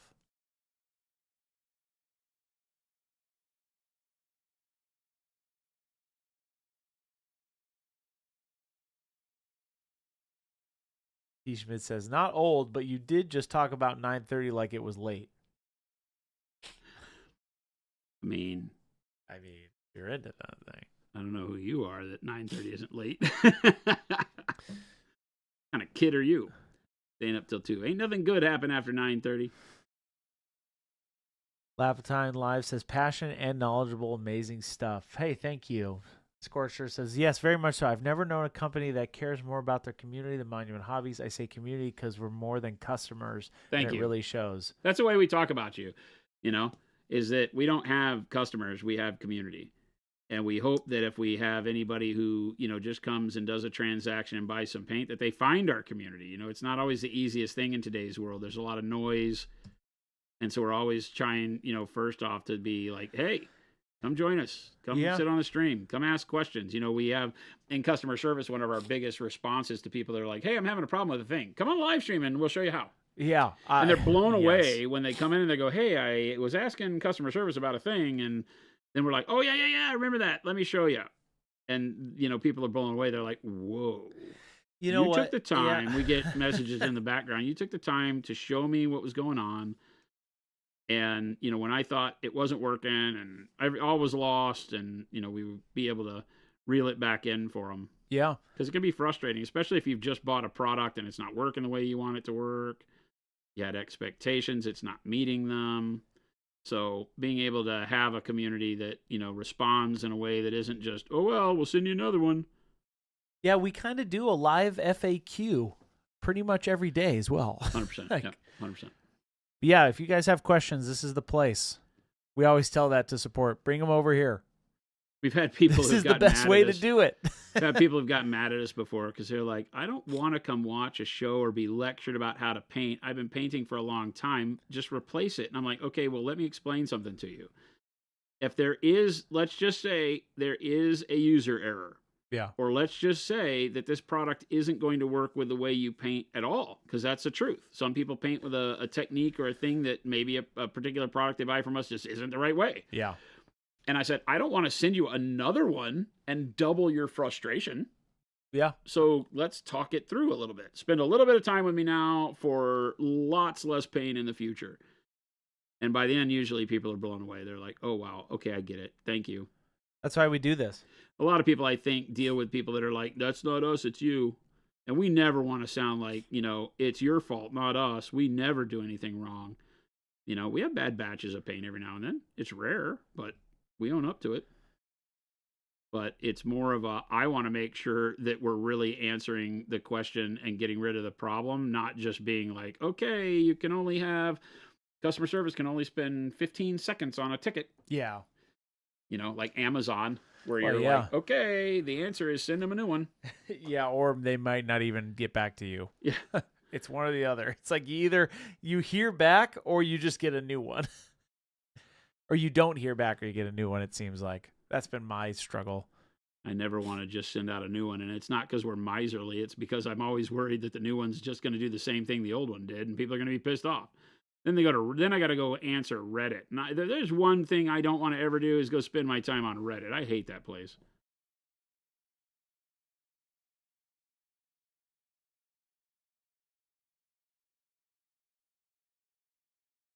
Although I found out there's a Monument Hobbies Reddit, which is a bunch of fans of ours that are really cool. We should do that. I had no idea. We should, Jason, one of these streams record that. We should go read the Monument Hobbies Reddit stream. We should do that. Well, the Monument Hobbies one is great. I know. We should just go read it. It's a lot of people that love us. It makes me feel good. I've never done the Reddit stuff besides every once in a while a camera hole, but never really dove into Reddit. But that's cool.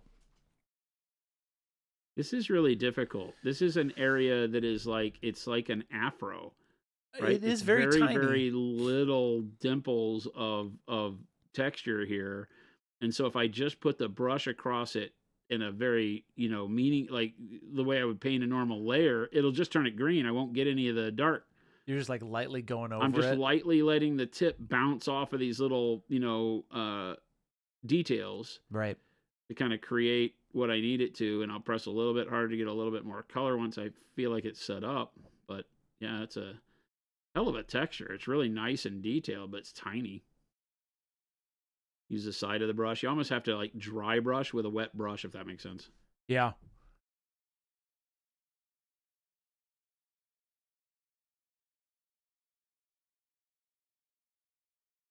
Yeah, I'm definitely glad you all join us.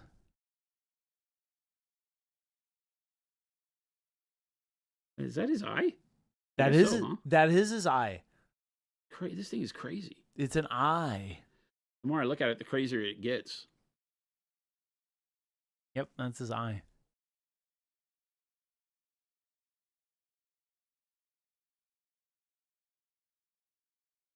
For every comment it says, thinking of about switching to a glass palette, what do I have to do to change to be aware when coming from a wet palette?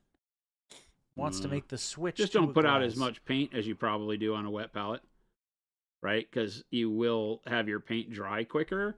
So just protect you from wasting a lot. Just put out small amounts of paint and don't stretch it out very far. I show all the time on the palette what not to do. And that's probably the best place to start is don't take some of the bad habits that wet palettes will teach you, that a lot of YouTubers and stuff do while they're painting in their videos, which is, if you take your, here I have this little drop of green. Yeah. You pull the palette up. I have this little drop of green here. I'm working from this drop of green, and you'll notice here's the puddle, and I'm touching the side of the puddle and bringing the usable paint down here. So I'm loading my brush down here. I'm pulling a little bit of the puddle away and loading the brush down here. That's the way you want to get used to doing your stuff, because the puddle won't dry as quick as this stuff will. As soon as you spread your paint out like this, it instantly dries. But the puddle up here won't dry as quick. So what you see a lot of people doing, let me use another brush, right? They'll, like, for their YouTube videos and stuff, they'll say, and then I mix my paint, and they just spread it all over the place on the wet palette. You have this big, open, flat area of paint. On the glass palette, that will dry instantaneously. You'll get one brush load, you'll go paint with it, you'll come back, this will all be dry. Mm-hmm. So that's the biggest thing. And even when you're using a wet palette, it is much better to not spread your paint around, because paint's still evaporating even on a wet palette. So just less moisture, essentially, when switching to the dry palette. That's all it is. Nice. Scorched Earth says, I sincerely look forward to the day where I can come meet you in person, shake your hands, and personally thank you for all the time you took to answering my questions. I've learned from you over the, that you've all I've learned from you. Gotcha. Truly thank you. The way you run your business is inspiring, to say the least. Scorched Earth, we appreciate that. Well, thank you very much. Thank you for taking time out of your schedule to let us know that, and to just be part of what we got going on here, taking a chance on us. That's right. Ozzy says, does Jason have some tips for nice-looking power swords? Ooh. Power swords are hard, right? Because you either are going to go, I don't know that it's an either. It's not like you have two choices. You can go out of your way to make them really crazy bright, or you can do them as just like steel swords or metal swords that have like lightning bolts on them. With Dante here, we did his power axe where, we also added lightning bolts to it. But I had the power axe where it's just non-metallic steel. Pop in close on that. Yeah, let me pop. There we go. I just did it as non-metallic steel, and then I did the lightning forking out of the little anodes, right? Yeah. Those little things that they put on power swords for weapons in 40K. Mm-hmm. So you've got those little doohickeys that stick out with a nodule on the end.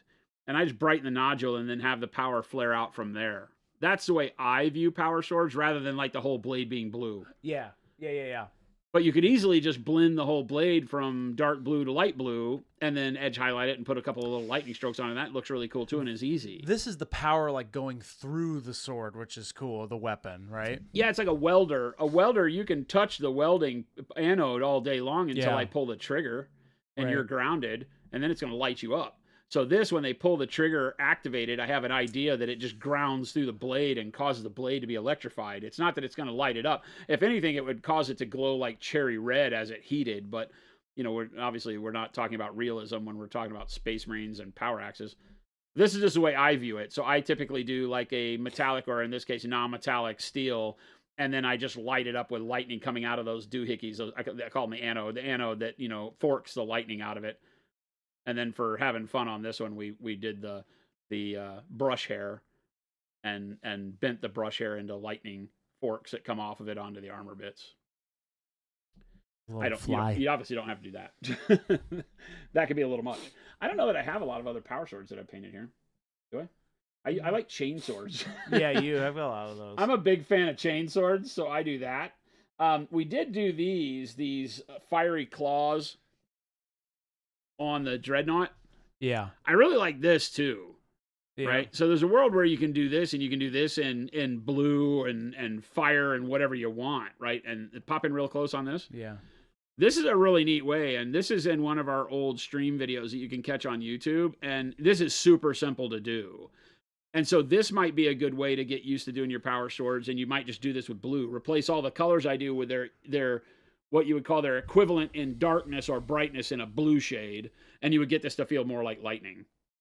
You know, instead of mahogany as a base, do dark blue, and then do the white and do blue, and then do the white and do sky blue. And, you know, instead of the mahogany, orange, yellow, red, you could replace those with various blues, and this could look like lightning. Even with the same texture, the same stippling texture would still look like sparks of lightning, right? But this is a great way, a great technique to use, because you can just change the color. Greens, blues, oranges, and yellows like this for fire, and each one of them will look different. Greens will look like witchfire, blues will look like lightning, but the technique can be something you just learn, and that's just what you do, and now every one of your things looks great. So that's a good way to do it. That video exists. And then I do like lightning claws, same thing. This is what I'm talking about, like if you just wanted to go from dark blue to sky blue. So it's just dark blue, blue, sky blue as a blend, and then you see how I put a little bit of a sky blue and white lightning streak down in the center of them. Mm-hmm. And that's lightning claws. And I typically go to the bright color at the tip or the blade and the dark color at the base, just because it looks cool. You could reverse that too, just the same, but I feel like that looks really cool. So again, lots of methods you can use that all produce a good result, and it's just what do you want it to look like, you know? Yeah. The more you know. Here's a question for you, Jason. I'll let you read this one. Your main army is Raven Guard, so the standard Judiciary color palette might be the way to go. I've never messed with skin tones before, as my friend that paints usually advises putting helmets on instead of dealing with washes, yeah? And midtones on a 16th model. He said it saves his eyes from strain. Yeah, exactly. So what's a Judicar? It's a model. What's a color palette for it? I don't know what he used. It's maybe black with I think it has like a leather coat or overcoat kind of a thing. The Judiciary is the one that has the skull, like almost like a chaplain helmet, but he's got a big sword and like a hourglass. I feel like it's a kind of chaplain or something. I don't know. But if it's Raven Guard, it's going to be black and then maybe a brown overcoat, I would think. No, let's see. The Red Fade, to answer your question, we're going to do the January challenge review sometime next week. We'll let you guys know in the Discord. Oh, and then the Feb challenge. Yes, and then we'll announce what we're doing for the February challenge. I'm doing the Feb challenge. I've already got the models. You have to buy models for February. We can kind of give you a precursor to it. We're going to be doing painting army men. Isn't that right, Jason? You can go start saving up your allowance, kids.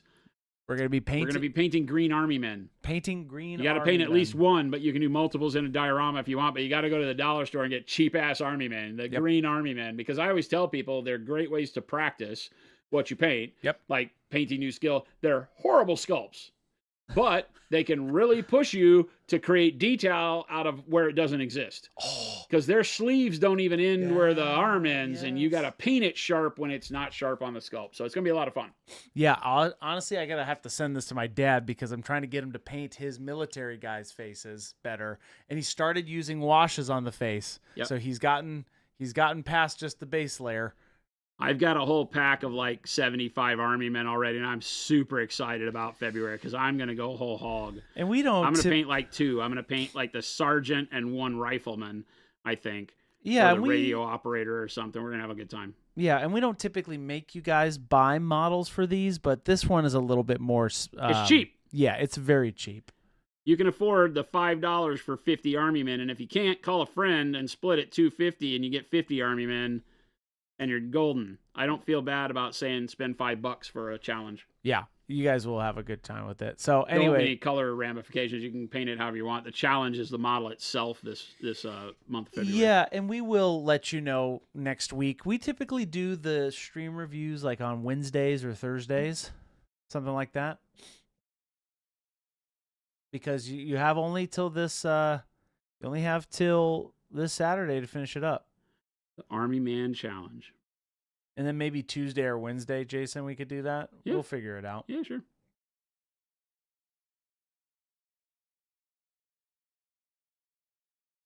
I'll be painting the Consumption Beast next week. Yes. Chris got it built up. No, it's it's amazing. The Consumer Beast. The Consumer Beast. The other one was pretty cool too. The other variant in there. We'll be giving one away. That'll will be the giveaway next week. That'll be next the model I'll be giveaway. painting on stream next week will be the giveaway, courtesy of Parabellum Games. They're going to send one lucky winner the model. It's a big monstrosity. I'm gonna go grab it. Yeah. Oh, and then Lumberjack has a great question for you. Is it over here still? It is. It's I see it. Man, you have so much Conquest on that table. The whole pool. It's a pool table filled with Conquest, and there's still more down here. This thing's amazing. Oh, I gotta zoom out for this because it's. That's the sound it's making. Yeah, this thing's crazy. It's called the Consumption Beast. It's literally just a gaping maw in the stomach because it has a head that comes down to this gaping maw that is the whole frontal body of it. And then it's like a skittering like millipede or centipede thing, right? Oh, God, that's scary. That's like a centipede. It's cool.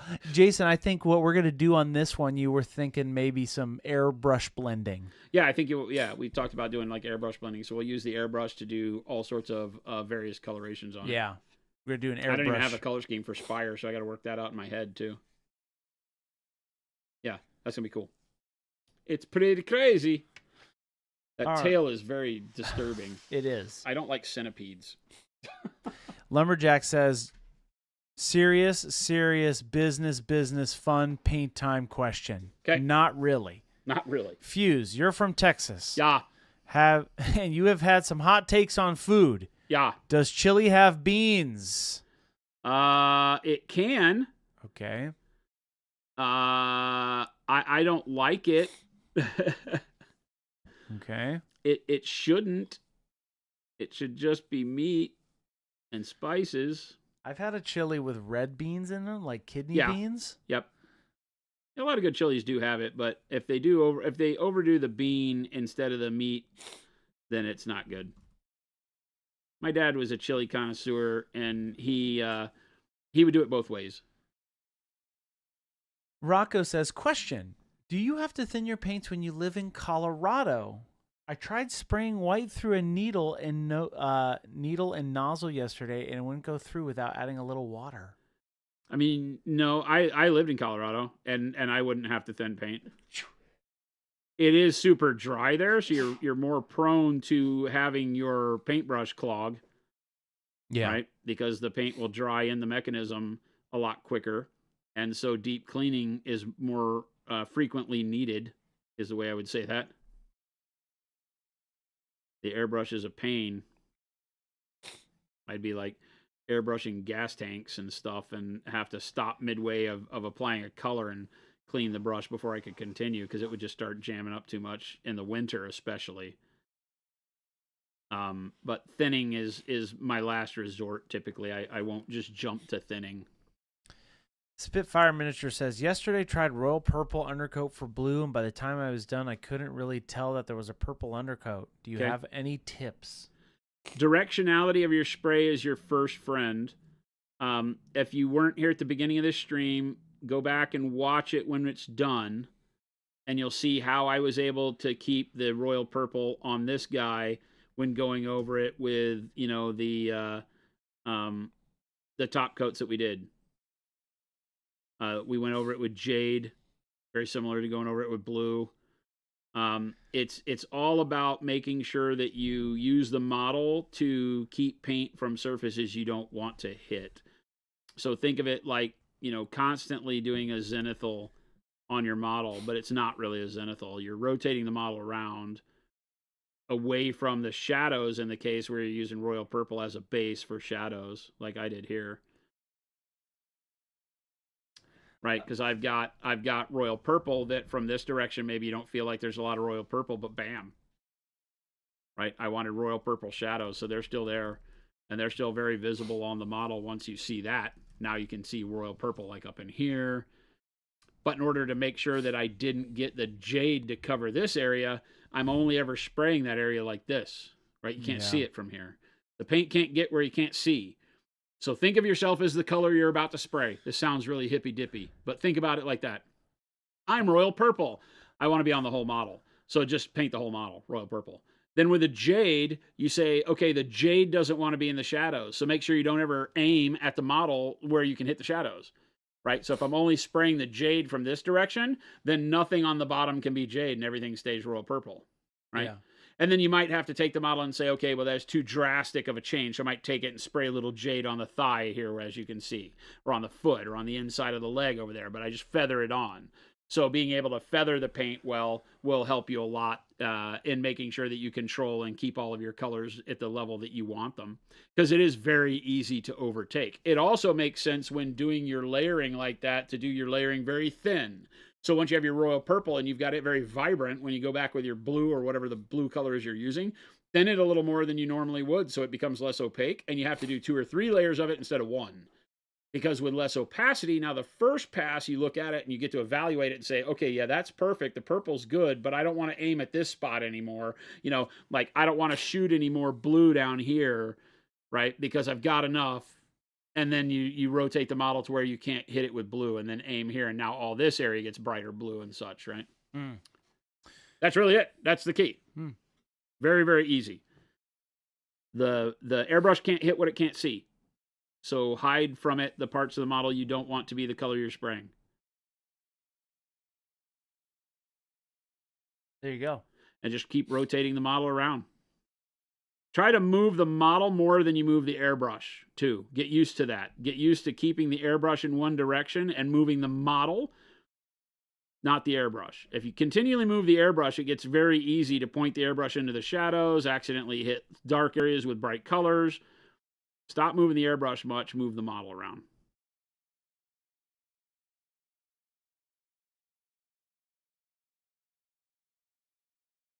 Jason. Sir. It's about time. No way. Yes, sir. I'm going to continue painting. You are? Yeah. You're going into OT? I'm going into OT today. I've been keeping my people from the OT. You have been. My mom's in quartzite. Sorry, that was a big sniffle. Sorry, chat. That's his tell. He must be lying. No, it was probably just not pleasant through the microphone. Sorry. Ew. And then if Jen comes on, is Jen here? Has Jen been on here? Jen, you watching me on the TV? Jen's always watching. She's always watching. Always watching. Where are you, Jen? Jen's always here. I got to ask her what she wants to do for dinner. We had Chick-fil-A with the company lunch. I don't know what we're doing for dinner. So I can only stay as long as our dinner plans don't get interrupted. Whatever they may be. Perhaps we don't have any. Perhaps she's not listening today. She'll pop on here. Maybe. Dinner is a priority, says Little Billy. Little Billy's asking, as a Texan, Jason, do you know the explorer Sandy Cheeks? The underwater explorer, famous for underwater exploring, Sandy Cheeks. You don't know? Nope. You don't know who that is? I'm not answering this question. It's from SpongeBob. Not answering this question. Monument. Gentastic says, of course I'm here. See? Welcome in, Jen. I knew it. We know you're here. I knew it. Hearts for Jen. What do you want to do for dinner, babe? That didn't come out at all. What do you want to do for dinner, babe? I had a stroke. You've been hanging around me too long. I had a Chris stroke. A stroke of genius. Ah, evil. Evil. You don't even know the half of it yet, chat. The diabolical plans I have. It's 4 o'clock, so I'm off the clock now. You don't even know the half of it. Excuse me. Yeah, that's correct, Little Billy. That is from SpongeBob. Everybody let me know when Jen says cheesesteaks. Little Billy, that is from SpongeBob. That's Mermaid Man. Mermaid Man and Barnacle Boy. What? This is a thing? The Quickster. With the power to be really quick. Oh, my God. We might get copyrighted for that one. We'll see.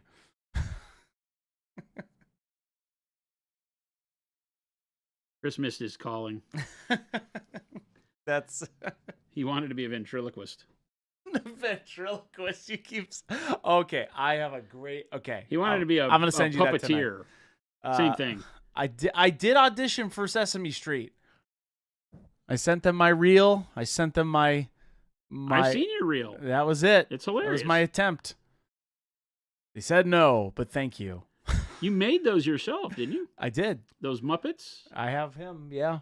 The I puppets? did. No, I didn't make one of them from the Whatnot factory. Okay. That was like a Build-A-Bear version of Muppets, which Okay. actually was relatively expensive back in the day. That was such a long time ago. It was really fun to see Chris's antics as he did his reel. That was a long for time sending ago. out, and he does this puppeteering. It was really funny. It was. That was a long time amazing ago. though. That was a long He time. knocked it out of the park. It was a lot of fun. That's from Mermaid Man and Barnacle Boy, because Mermaid Man's this super old dude, and every time somebody says evil, he goes evil, but he's way older. So that's where that comes from. But you didn't make that up? No. I am totally losing faith in you. What? I place all my faith in you making up these great things that you bring to the table, and now you're just a thief. You're just that a one's lowly hilarious, thief. though. You're literally just a thief. That's not a thief. That's thieving. I'm just doing an impersonation. Oh no, Oh, that's not. You had me convinced. I was like, boy, What? Chris, you really made this new bit, and I love it, and it's really helping us out. No. And now it's Evil. It's got me doing it. I don't even know what's going on. It's hilarious. I'm sorry I let you down. You're not. I am. You're not. I am. You're never sorry. Never sorry. I'm so sorry. I'm so sorry. I'm so sorry. No, 90% of Chris's dialogue is impersonations. What? What? No, Is little that Billy. the way this is? Only when I'm Have doing you Monty been Python. pulling the willow? I asked for an audition reel, and what I got was theft. Only when I do Monty Python. That's 100% impersonation, by the way. Bring the script out. I challenge you. We don't do that. This is a serious business painting leaf stream. We are painting leaves. He's painting leaves, and that's all there is to it. So sit back and relax and shut up. Wow. This is after hours, Chris. Wow. Some families out there are like, Dad, Sit what down, do I do? shut up, and start painting. Somebody's kids out there going, but Dad, I was He nice." will dance. Jen, what are you guys getting for dinner, Jen? I haven't seen it. I'm looking. Jentastic. Hello. Hello. That's right. Wirehead getting hard and mean. Ooh. What? What? While painting wood? Well. Hey, yo. None of that in here.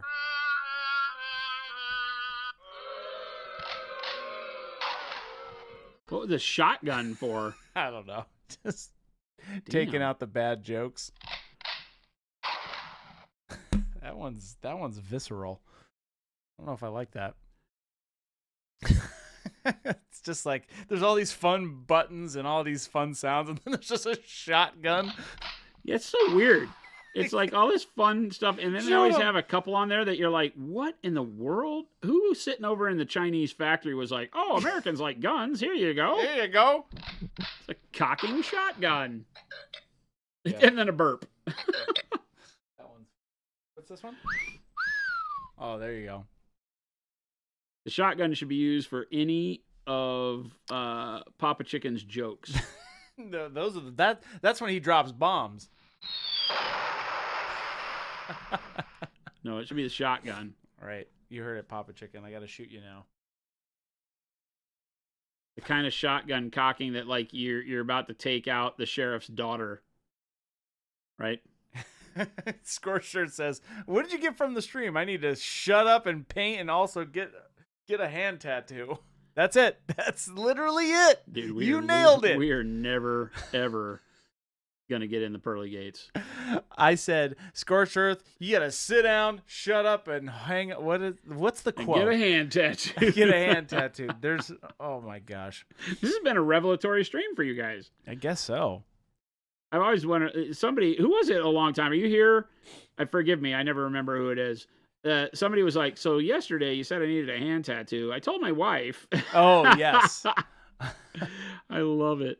Honey, The man on the hand tattoo. The man on the internet said I had to get a hand tattoo. I need to paint better. That in order to reach my painting goals, I needed a hand tattoo. So I'll be back in an hour.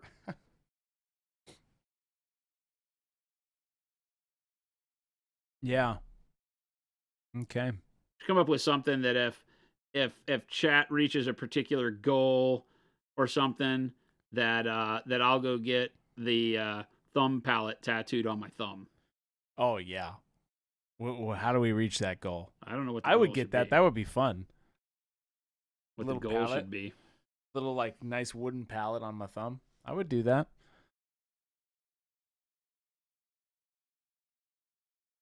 I've kind of said I would never get any more tattoos, so that's a big statement from me. I'm gonna get my face tattooed on my face, but slightly to the left. Dude, that would be rad. What is that from? That is actually from something. Really? I think it's from, I don't know, Step Brothers. It's from a comedy. Really? Yes. That's classic. My hand tattoo, Sarah says my hand tattoo says pain with an in parentheses a T, paint. Oh, that's awesome. Painty. Love and paint. Love and paint. Mine's gonna say fast, cool. Yours says harsh but fair. Harsh but fair. I could do that on my hand. Harsh but fair. So when I'm punching you, you know what's right. I get hard and serious. M3 Stout, have a good one. Actual question, Red Faye. If Jason had to get a thumb palette tattoo, how would he do it in a way that would be most useful for painting? 1 second, actually, I would like to. I would start with a scale that went on the thumb that was a checkerboard. A checkerboard? A black and white checkerboard. For like opacity? Opacity checking, yeah. Why a checkerboard? Not like what about like just because as you put a streak across, you'll see how it works across black and white. Oh. The problem is that white on your thumb is very hard. White tattoo is very hard, but you can just do your skin color. Yeah. Just do black checks. Okay. So I think an opacity checker would be the way to do it. Well, when are you going to do this? Because that actually sounds like They got to hit a goal. I think $1.2 million, something. Okay, if somebody sends in $1.2 million, Jason will go to do this. It'd be like a GoFundMe. I'll take half of it. It'd be a GoFundMe. We'll set the goal at Let's do a Kickstarter, Jason. Oh, our first ever GoFundMe. Hey. Can we imagine? What if we actually did that? It's Monument Hobbies' first ever GoFundMe. Yeah, let's do it. For Jason to get a thumb tattoo. I don't think it'll work. Well, actually, people will be like, "Don't we already buy enough paint from you? Why are we giving you money for something stupid?" My tutorials, to which I could not argue. I'd be like, "Yeah, this is pretty stupid." Because a lot of the times, Jason will use his hand for the tutorial bits, right? I always try to have texture trainers on hand, but I get it. But if we could get, here we go. If we could get some branding on you with this checkeredness, see that? See how I get treated? That's elder abuse. If we could get this palette tattoo on your hand, then rather than doing what he wants to do, I would like him to do something that I've worked hard to make available to him, but he doesn't show enough appreciation to me, chat. I mean, this all sounds good to me. Let's get that going. I was being you. I know. Let's do this. Let's go. How about let's get Chris non-metallic tattoo on the thumb? DK, you guys send me the check and I'll get it. I'll get whatever you want, chat. Harsh but fair. Will that fit on my hand? Harsh, be fair. Yeah, we can figure it out. Harsh be fair. Harsh be fair. Explain that one to everybody for the rest of your life. Harsh but fair. I would do that. This is an important part of my life. So I've started mentoring some other business professionals in my area. Yeah. And this week I've gone to both the dinners. Well, Yeah. last week on like Friday, and then this week last night. And as I'm talking to these people, they go, "So what is it again that you do?" And I was like, "I paint." And they're like, "Oh, is that why you have paint all over your hand?" And I'm like, "Yes." That's great.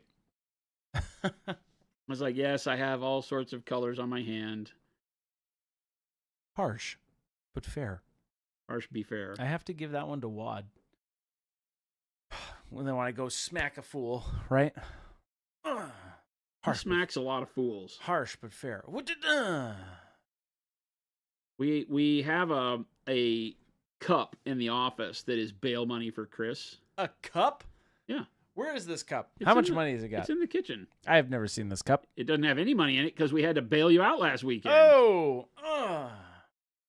Come at Maybe me. you should remember that and remember the things your friends do for you. I mean, if you're into that kind of thing. What, having friends Yeah. that bail you out? Yeah, man. I don't know. I don't know about these people. For me, it was the drive to Tijuana that made it really heavy duty. Oh, man. The bail wasn't the expensive part. It was the late night drive to Tijuana. I'm going to put Baby J on the spot because he's going to think this is funny. But I was driving home late one night, and I get a call from Baby J, right? He's like, "Chris, I have a serious problem right now." So I had to explain this to Baby J. In my past, when I've received calls like this, it's because there has been serious... I need to go to a... What precinct do you have? There has been serious problems. So I'm like... And he couldn't pick what army he wanted to buy. Yes, that was freaking it. guy. That's what it was. He was trying to pick models to buy. I was like, "Jordan, are you okay? Are you safe? Are you good?" And he's like, "Chris, I don't know if I should buy this army." And I was like, "Jordan, I was legitimately afraid." I was pulling over and ready to dial 911, buddy. And he thought And that he's was like, hilarious. "I'm on eBay." And he thought that was hilarious. Oh, shout out to Baby J. No free pub. No free pub. That koozie's coming. We are making this. No free pub for Baby J. No free pub. I drink out of that koozie. It needs to be one of those that is like It's got to hide the label. it like has like the iodine pills in it. It like makes dirty water fresh. No free. Oh yeah, the chlorine tablets. Yeah. I used to drink. I went on a camp out where I had to do that, a big hiking trip. Chlorine tablets from the river. Yep. Yum Turn yum brown yum water yum. drinkable. Yuck. Yeah, I'm gonna get it. Wirehead, I'm first in line for those koozies. Oh, it's coming. I had a serious business talk with my friend Gabe today. No free pub for Gabe. What is up with you? No free pub for anybody. We'll have a sticker too, so that whatever bottle or whatever you have, stick it on there for us. No free pub for those people. No free pub for Stanley. Your Stoonleys. Your big dumb cup. Your Stoonleys. No, we have to use the non-appropriated license terms. Your Stoonleys. Your. Oh my God, we need to make a Stoonley cup. Yeah, your Bigfoots, not your Yetis. Oh my God, you're coming up with bangers, dude. Yeah, all of those. What's the other one? Hydro Flask. What would be that? Screw them. They have a horrible name. We don't want to copy that. No, your dry. That's a horrible name. You don't want to copy that. Don't give them any free pub. Yeti into Bigfoot though is great. Yeah, your Cryptid Bigfoot, cup. your Stoonleys. It's your cryptid cup. Why no? It's your big dumb cryptid cup. Stan says, "Why no free pub for me?" Stan, I know what your accent free sounds pub for like Stan. sometimes now, because I know Stan's got a real thick British accent. I think that's what. Stan, where are you from again? I'm trying to remember. Hull. Because he talks like this. Why no free pub for me, Chris?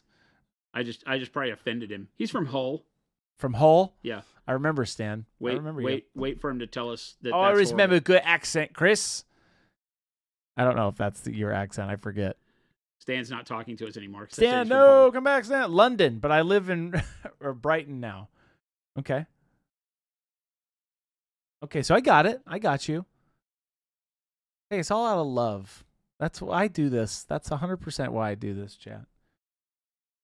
It's all out of love. Just what kind of love? Like prison love? Because that's what it feels like. No, I think it used to be. Now it's just like a true obsession. You know? Are we like talking like rabbit head in the stew yeah, obsession? Fatal Horse attraction. Head in bed obsession? What are we talking? No more Rice Krispies. We ran out of Rice Krispies. Yeah. That's it. That's right. Yeah, it's a fatal attraction kind of love. You can't ignore me, Dan. You shall not ignore me, Dan. That was you should have said Stan. I know. It was right there, Chris. No. Right there. Paid professional, chat. I won't be ignored, Dan. Paid professional, chat. He had that one hook, line, and sinker, No. and he didn't reel it in. Why? On the line, just flapping around all tired, and he dropped he just dropped the rod in the water. Red Fade. It's from Fatal Attraction. It's an old movie. It's a great Glenn movie. Close. Glenn Close is Michael awesome. Something. Oh no. Wait, 1 second. I'm drawing a huge brain fart. I almost said Keaton. Attraction. Douglas. Michael Douglas. Michael Douglas. He has an affair, and she's nuts. Yep. And she kills a rabbit and puts it in the stew in the family kitchen. It's so good. It's a great movie.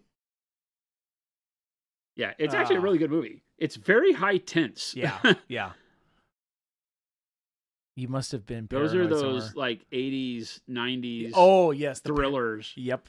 That are like really like I can't watch this anymore. This is like, does anything go just right the for way, this poor guy? The way they're shot is so. All those movies. You remember there's a whole generation of movies that they all ended with the family in the end in blankets with the cops at night, and the whole family's hugging, and the camera pulls back and roll credits. Yeah. Because they finally get the bad guy right when the bad guy was about to kill the whole family. That's how all those movies end. Yeah. Is the family huddled together with cop lights everywhere, with the family, the survivors are just hugging. Yeah, and it's got the crane shot. And some crazy person is dead in the house. Yep. Sharon Stone's leg. That was boiled bunnies. Yeah, that's right. That's what Jen wants. Boiled bunnies tonight, I think. What's that? Jen says boiled bunnies. Jen, is that what we're having? Wait a minute. For dinner? That's what we're having for dinner? Where does that come from? There you go. Can you Google boiled bunnies and see if there's a restaurant near me? I won't. Type boiled bunnies near me on Google and see what happens. I can't ruin my rabbit algorithm. Can be pretty tasty. Kind of gamey. A little greasy. It can be good. This is looking good, Jason. Hassan Pfeffer. I like this workup. That's dinner. All right. You heard it. Jen's got it. All right. Well, I'm not going home, so we're painting all night long.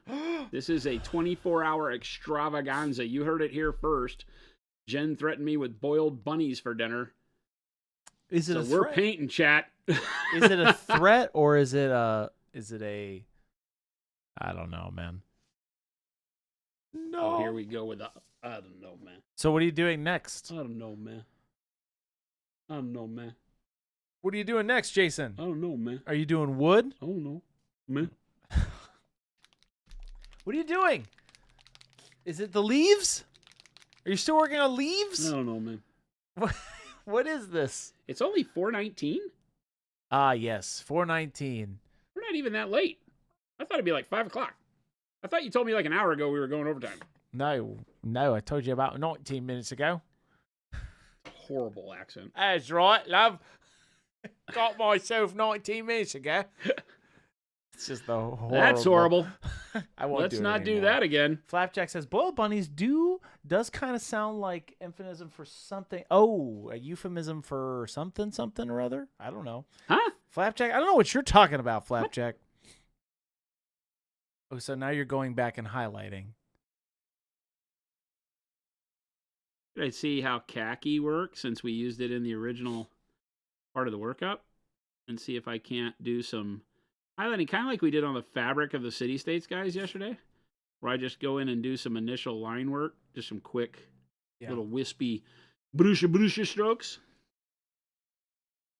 to start putting some value back into this. I'm going to zoom in a little bit.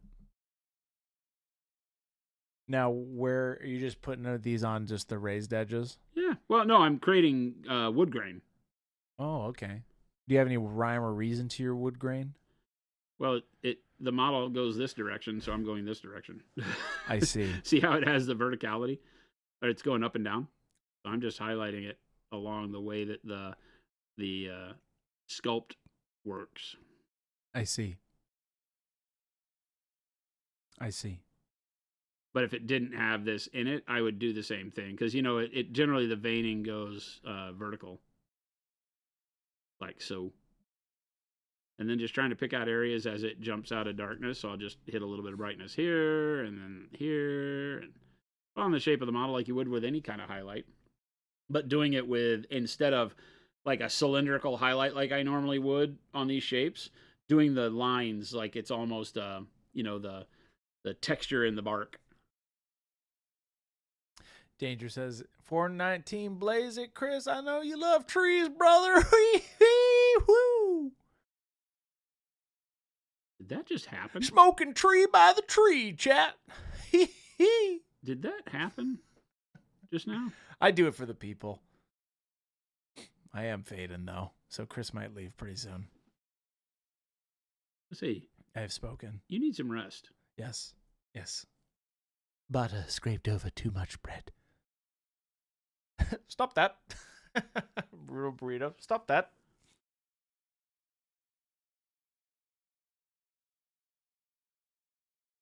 Yeah, there's something very unappealing about Chris's yo bro. What do you mean, yo, bro? Like when you do the yo bro type stuff. Like, yeah, bro. Yeah, man. Yeah, man. Okay, man. It's very disturbing. All right, man. Okay. Why is that? I, What do you mean? Is it uncanny? It's unsettling. Oh, all right. Okay. All right. It's too much, man. Okay. Gotta be careful with that. Chris Flapjack says, "Dang, Chris, you faded at work? Wild, man." Nah, dude. I'm good. Please.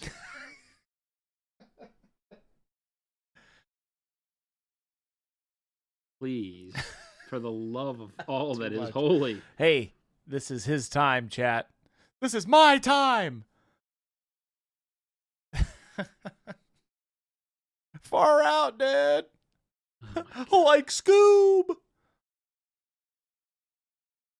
Man, I'm digging it. Okay. Chat, I'm about to dive over this table. Can you get violent for a minute? Get violent. No, that's it. 10%. 90. Well, I'm off the clock, man. Anything goes here. I won't do it. I want Jason to enjoy his time on Earth. Did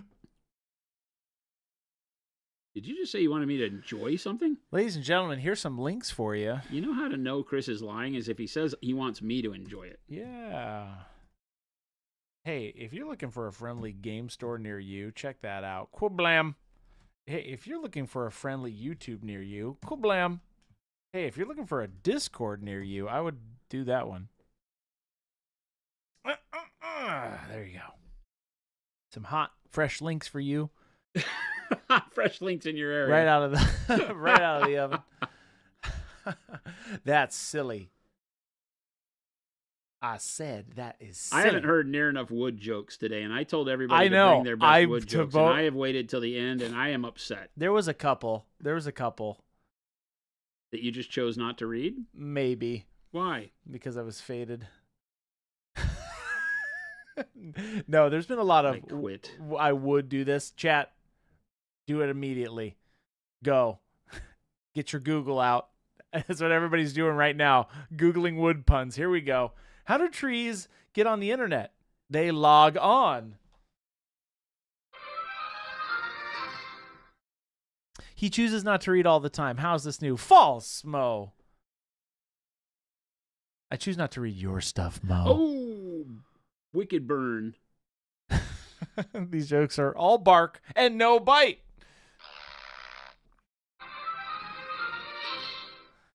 Sorry to derail the stream, Mr. Chris. Thank you for all you do. Hey, danger! I love it. What's a tree's favorite drink, Jason? Root beer. Root beer. Jason got stiffed on his wood jokes. That's actually really good. No unsolicited hardwood deck picks with or without a pool. That's great. What do you call a tree that fits in your hand? A palm tree.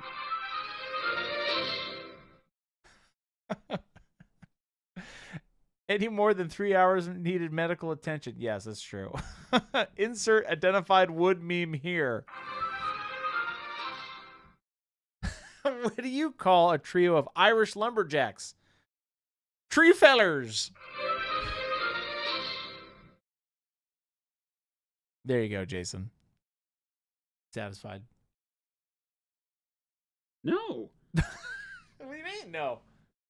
Those were great. I expect better. Flapjack, Cedar, I hardly know her.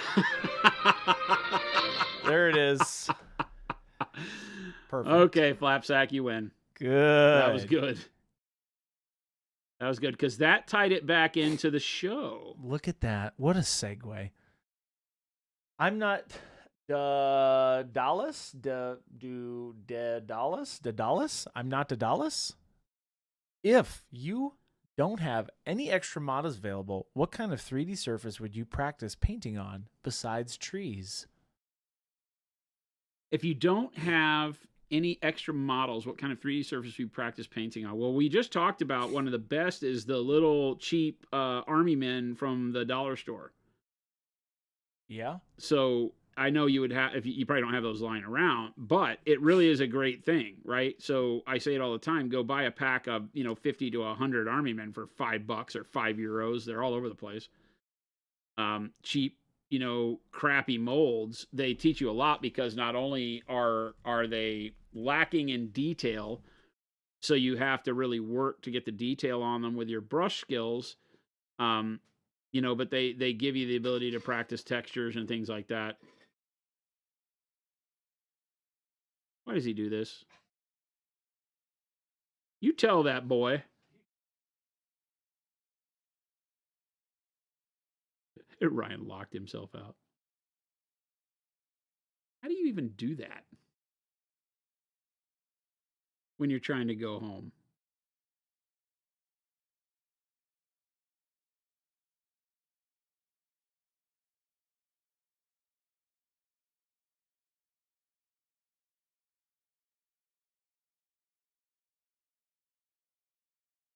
Like that. I think the khaki is pretty good. It may be all we need, to be honest with you.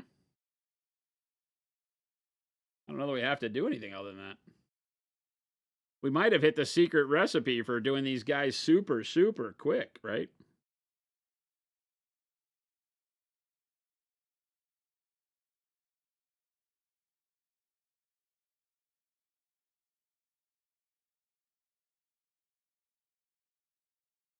Just doing real thin, wispy lines to catch the grain.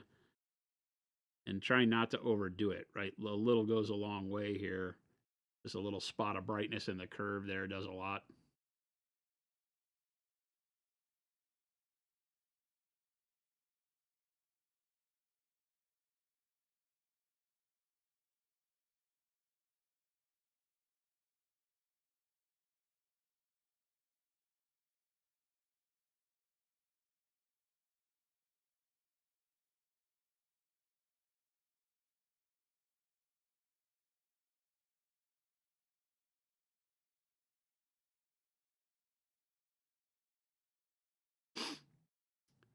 Wad, have a great one, my friend. Enjoy the evening. I don't know if this is like cloth or if that's more wood. I feel like it would be like almost like a vine, right? I don't know. Oh, this? This thing? Yeah, I think that's cloth. Is it cloth? Okay. It doesn't have a knot anywhere. Like it just kind of exists. Oh, maybe it isn't? It's holding this in, so maybe it's a part of the... I don't know. That's a good question. It feels like it wants to be painted some different color, so I could do it as if somebody tied something to the tree. That could work. Trees. It's in the trees. It's in the trees. Hey, I'm back. Rats. Oh, shucks. Twine, maybe, says Double T. Oh, shucks.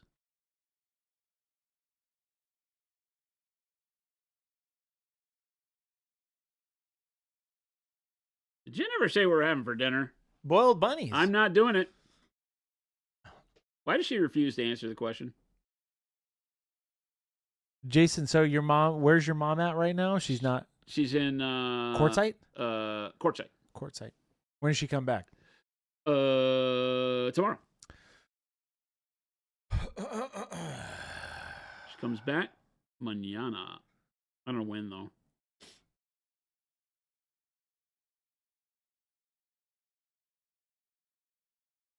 Haven't heard from her today. Drove out there yesterday. Carl Duty, wow, I had to leave the stream shortly after the initial airbrushing just to come back now. It looks amazing. Yes. Thank you. I think we're getting some good wood grain. The base of the wood came out great. Do you have much to do after this highlight, Jason, you think? You know, not really. I mean, It we'll looks have to great. do the leaves and all the detail stuff, the eye, and I meant figure on out the, the other stuff. There's skulls up in here I got to do. I meant on the wood. No, Yeah. I think the wood I really like this, right? It I has was a really good look to it. This highlight seems to be working pretty well. This, just like this, that looks done. That'll be cool on everything else. Yeah, I'm not mad at it.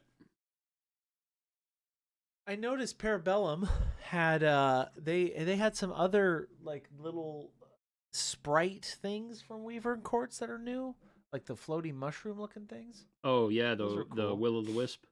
Yeah. Did this become a painting lock-in? Oh, I'm not locked in, but I did have to. They did lock the door over there. That's why I had to go save Ryan. I saved him. Why did he get locked out? Because he locked the door. And went outside and needed to come back in? Yeah, Why did he do that? He was being silly. Apparently. Why did he do that? I don't know, Jason. Wow. I'm just the messenger. Wow, Christopher. Hey, Scorcher, How about we take don't it talk easy. to me that way? You want answers? You can't handle the truth. Oh. You need to go home and take some Yeah. allergy medicine. Might be time for me. Tried chat. Try to keep going. Do you take allergy medicine? I don't. Try not to. Makes Not me, even like makes Sudafed me- or anything? I will take a Sudafed every once in a while. Just to help you sleep Yeah. is what I would do. That kind of stuff wires me and makes me irritable. Everything makes you irritable. Me? No. Yeah. No, it's not. I don't. Very unirritable. You're But very- actually, the what is it called? What's the scientific term for allergy medicine? It's a common side reaction. It just makes Side you effect? makes you irritable. Makes me angry. You're angry all the time. You're always in a bad mood. Me? Always angry. No, antihistamine. Yeah, Always angry. Always in a bad mood. I'm really not. Cantankerous Chris, we call him. I'm in a happy mood most of the time. Ryan Scurvy says, Jason, speaking of wood grain, how would you do wood grain on a painted shield?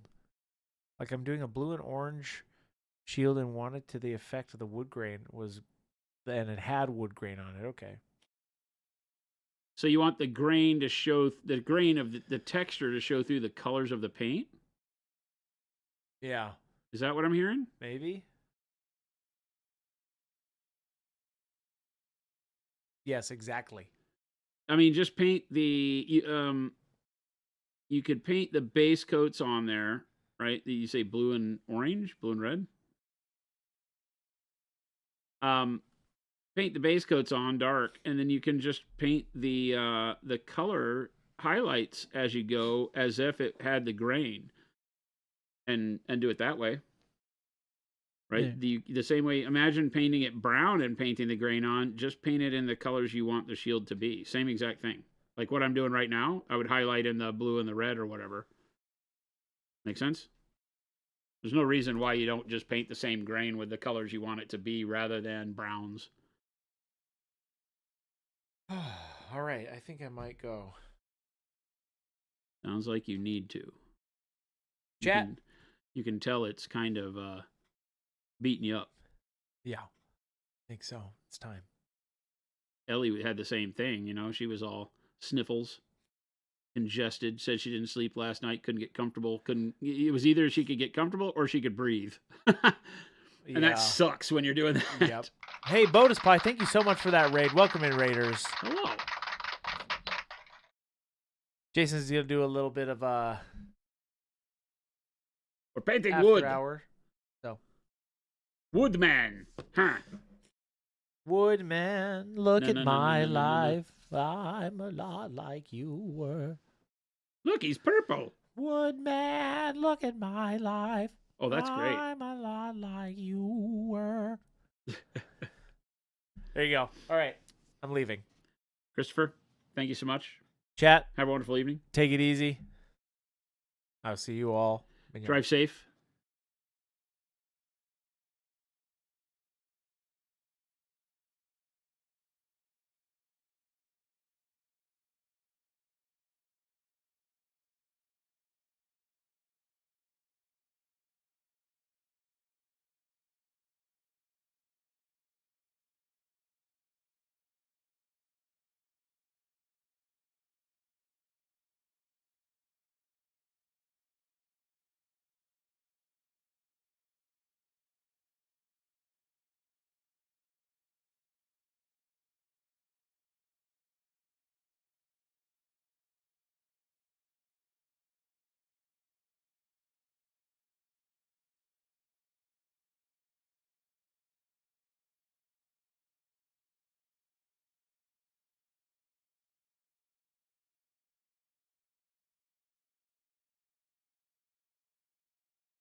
bastard. He turned the freaking mixer off.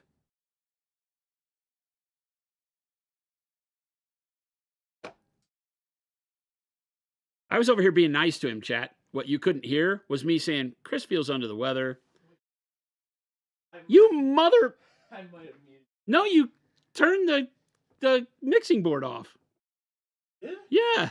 I did? You did. Oh, I totally did that out of, muscle memory. So Muscle memory. I was just sitting here talking nice about you, and then all of a sudden everybody's like, we can't hear you. I totally did that out. What? I didn't even remember doing that. All right. All right. Now I'm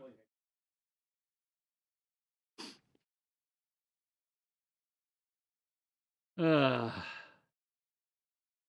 Ballistic. Yeah, Chris, you're fired. I was all telling you that, and you couldn't hear me. I was like, he was coughing, like hacking up a lung. He was walking down the hall, and I was like, yeah, he's pretty beat up, chat. I was being all nice. I was like, he's a hero. He fought through it. He kept us going today, chat. And then I look up, and you guys are like, well, rip you. Can't hear nothing.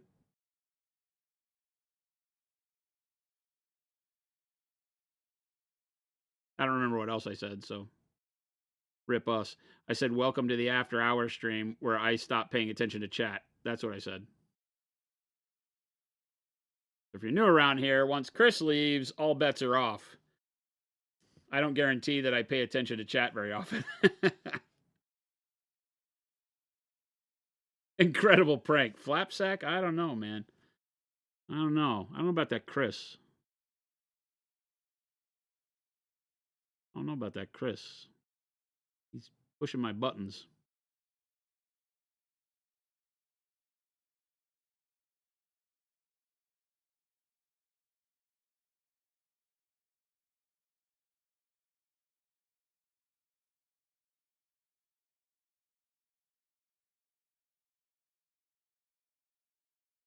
He's back. Shh. Oh. Now I'm leaving. Goodbye. Did you turn the mixer off again? No. Okay, thanks.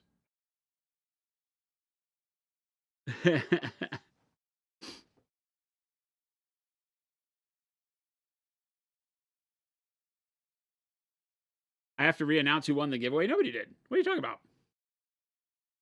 Nobody did. Gremlins?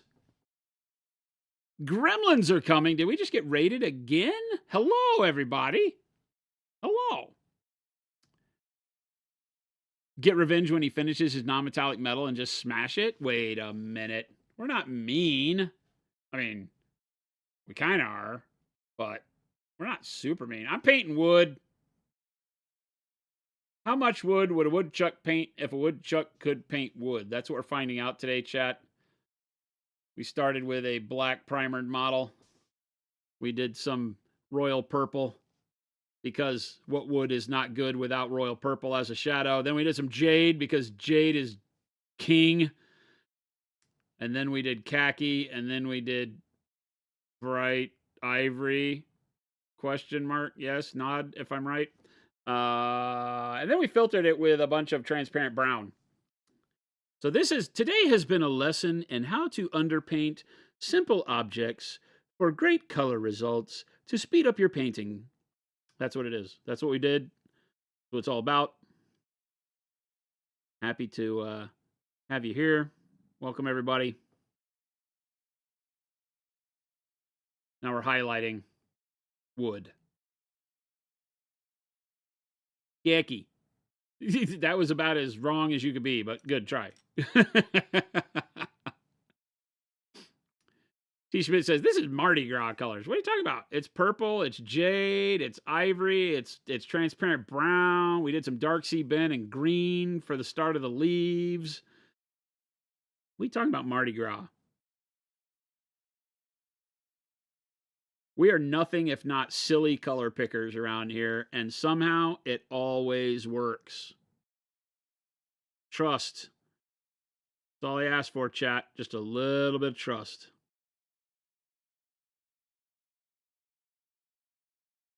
Trust in me. Zephyr. You know, Parabellum is doing great by us. They sent one of the new consumption beasts to us that we'll be giving away next week. So remember that. We'll be painting the consumption beast from the Spires faction next week and giving one of those away. They will be sending it to one lucky winner from worldwide. You can win anywhere. There's our year of giveaways. If you don't know who we are Monument Hobbies. Welcome, everybody, if it's your first time here. My name is Jason. I own the place. And we manufacture Pro Acryl. Might have heard of our lovely paint. And we're doing the year of giveaways where once a week, one lucky winner wins something cool. And this next week, I'll be doing... Did I put it back over there? I think I put the model away, didn't I? Oh, no, I put it over here. We'll be doing this Consumption Beast model, which just released this last week. And it's disgusting, right? It's this bad boy. And it is like a big open gaping maw with a tongue. It's just like its entire body is this mouth. And then like a head, and it's crazy. And then it's a centipede, which kind of freaks me out because I don't like centipedes. But it has like a very centipedal looking thing going on, and that's freaky. And it has the lobster claws. So this will be a lot of fun. Chris wants me to show you how to do a bunch of airbrush blending. So we might do that. It's a big model, so it will definitely get some airbrushing on it to speed it up. But yeah, lots of fun. Oh. You can't be back. I'm just about to talk bad about you. I forgot something. You can't. I'm not going to come and open the door if you lock yourself out. No, I'm not. I forgot my building kit. Okay, now I'm leaving. Very cool. Have a good one. Yes. Oh, did you see Gremlin Minis? Hey. Yes. Gremlin Minis. I said hello when they raided. Thank you so much, Raiders. I can't hear the raids. Where do you see the raids? I see them in Twitch. Oh, okay. Right here. That's the thing when we don't have a producer, so I apologize. I don't get the alerts and all that stuff. I should just... So I'm just a lowly painter. We could also just do this. Oh, no. No. Because then I can't see YouTube. That's true. Yeah. Nah, just do that. It's fine. We'll figure They it out. let me know when they raid, and then I apologize for being an idiot. Come up with it. Okay, I'm leaving. Now I'm leaving. This is the 8th time he said he's leaving. He can't stand to be away from us, chat. He keeps coming back for more. So anyway, we'll be painting this next week, and one lucky winner will win this. Well, not this one, but you'll win your own. Parabellum will send you a Consumption Beast, which can also be built as the other one that has the big gun front on it, because they're dual kits, so you can make it either way. But if you have a Spires army, or if you don't have a Spires army, this is just a rad model. It is a lot of bio goodness, right? There's a lot of really disgusting stuff going on here. So that's going to be a lot of fun to paint. That big gaping maw. It shall be fun. You will like it. Or the beatings will continue. Giant, and I love it already. It's great, right?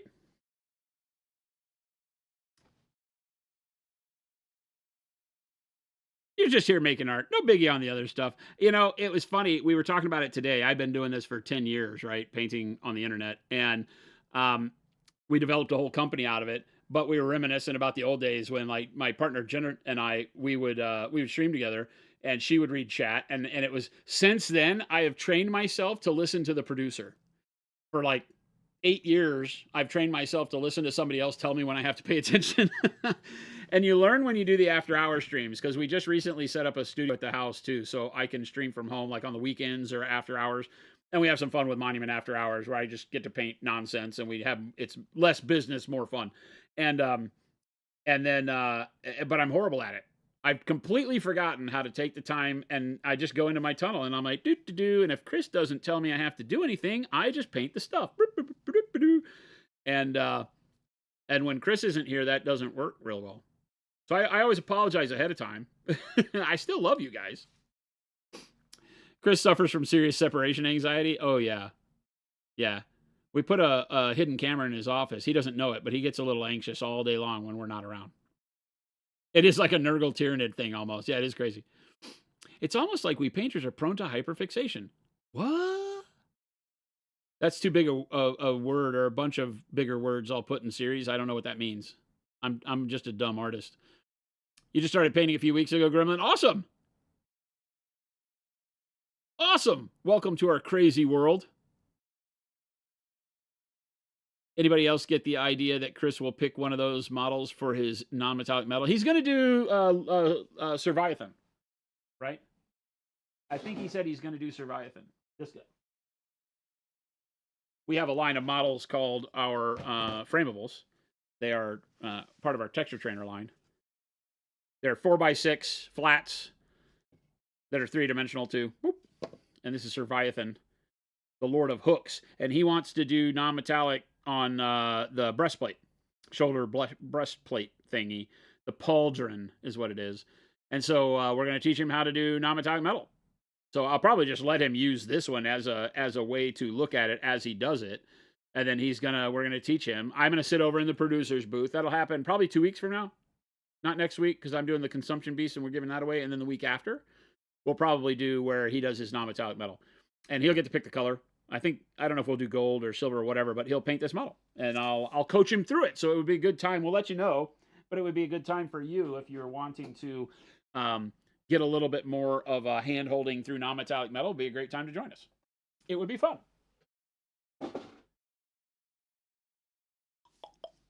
I promise I won't yell and scream too much.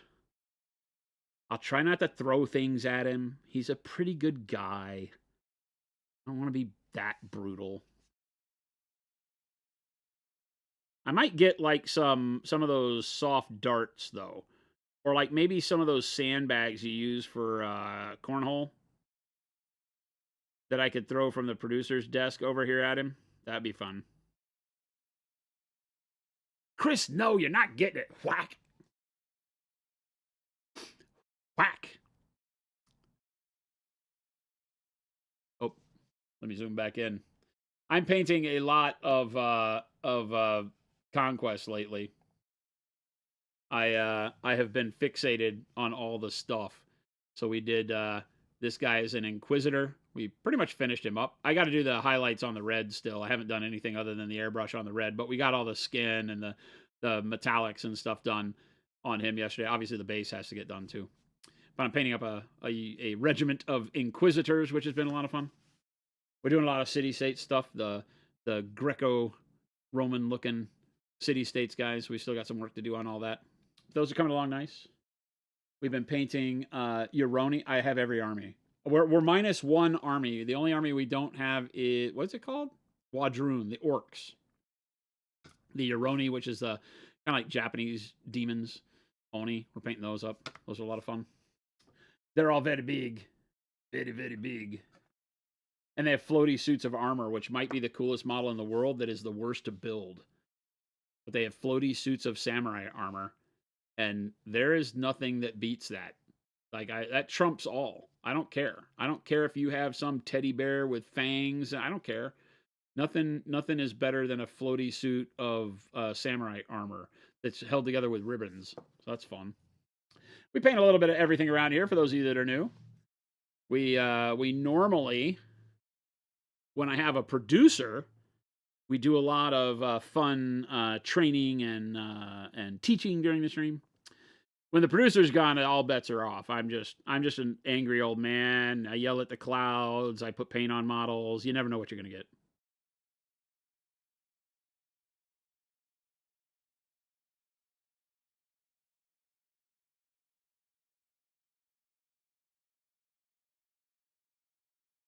Sometimes it's insightful. Sometimes it's questionable at best. You never know. You never know.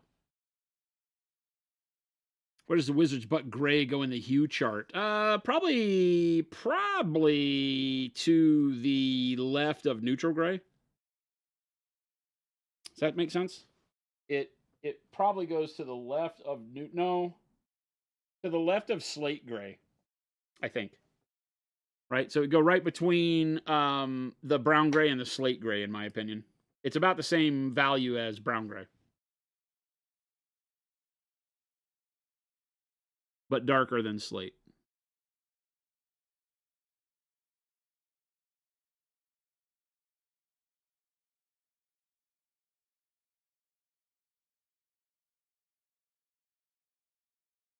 A lot of very easy wispy kind of brush strokes going on for the highlights here. You know, the model, with the way we airbrushed it, we were able to really get the airbrush to do most of the heavy lifting for us on this model, for the wood at least.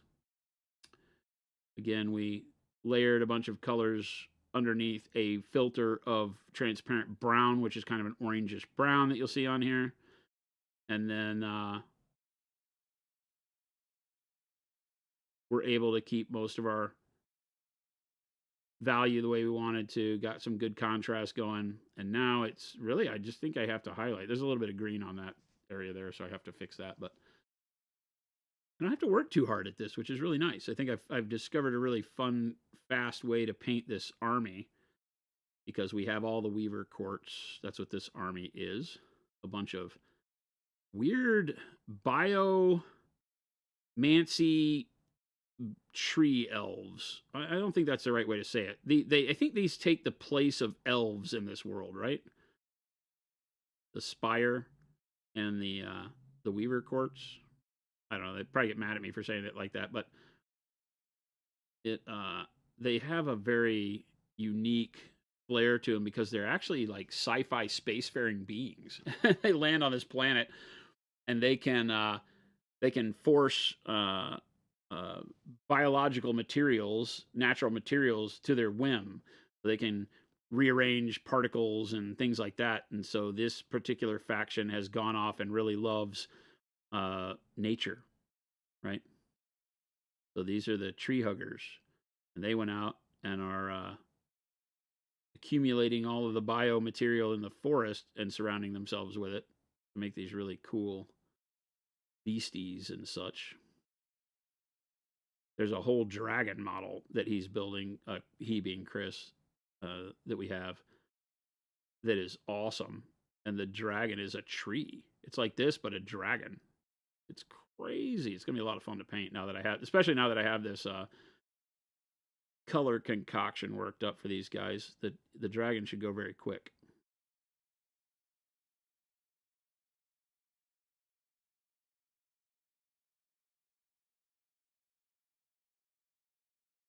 Sarcastic, take it easy. Have a great night.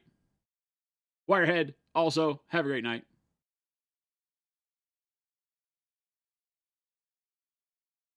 Thanks for hanging out with us.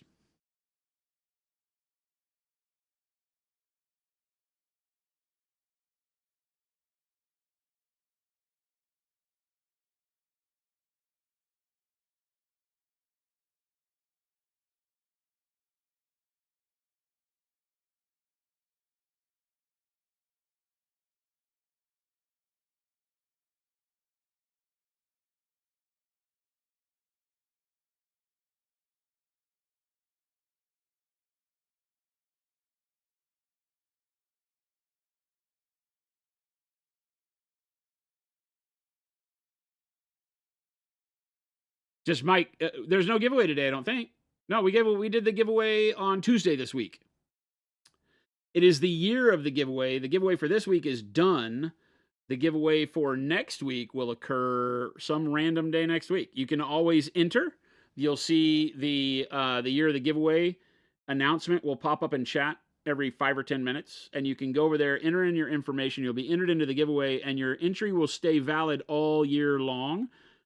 If you win, your name will be taken off of the weekly giveaway, but you will still be eligible for the bigger quarterly and annual giveaway. So we will be doing a very large amount of giveaways at the end of each quarter. So at the end of March, right around Adepticon timeframe, we'll be doing one. And then we'll be doing one at the end of the year that is just going to be ballistic, like one of everything kind of giveaway at the end of the year for a bunch of people. We'll pick a lot of winners for the quarterly and the annual, but you just have to enter once, and you're done. So go fill out all the stuff. We won't spam you, but we will put you on our newsletter and that kind of stuff. So thank you for your support, and we're happy to be able to do it. But it happens at a random day each week. And in order to find out, keep tuning in here, obviously, and on our Discord. We announce on our social media, Facebook, Instagram, the day of the giveaway as well. So Chris takes care of all of that. I really like that. That's not in the sculpt, but I like the idea of that texture there, or that detail under the eye or under the cheekbone here. So I'm gonna brighten this up just a hair, like so. And then I'm gonna brighten these up just a little bit too. Very, very light brush pressure.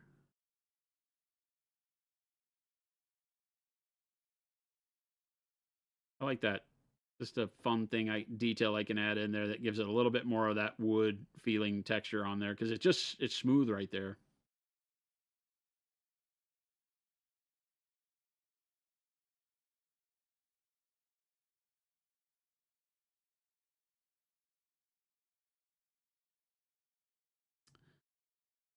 Is the number 3 sable the same size as the number 2, but a bigger belly? No, they're different sizes.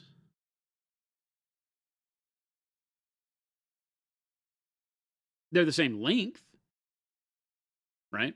So the bigger belly might be what you're looking at as being the big difference. So yeah. They don't generally change length. Some do, like the 00 and stuff like that, but like a 4 to a 3 is just a bigger belly, right? Holds more paint, broader tip.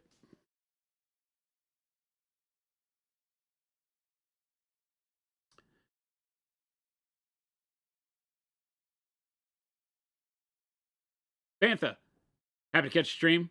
Let me scroll back up. I lost your quote there, your questione. Wonder what Procol colors you'd recommend using for ochre towel. Ochre towel. When you say ochre towel, are you thinking like XV88 kind of colors?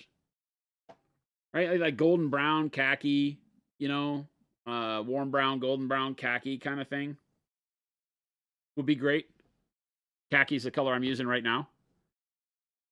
Great highlight. You could even go to ivories if you wanted to have a real bright shine to the highlight.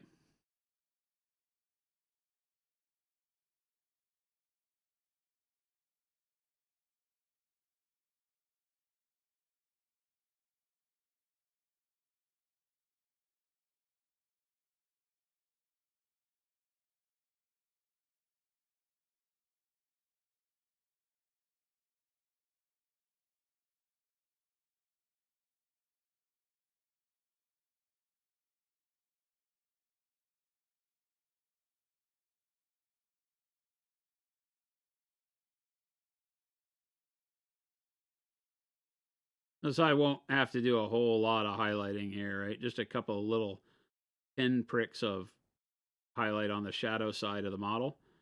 Makes the detail pop just a bit, but doesn't break the balance to the other side of the model. If that makes sense.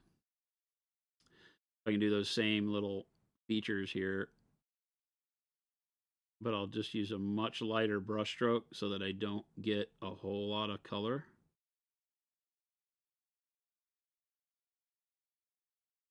Like so. I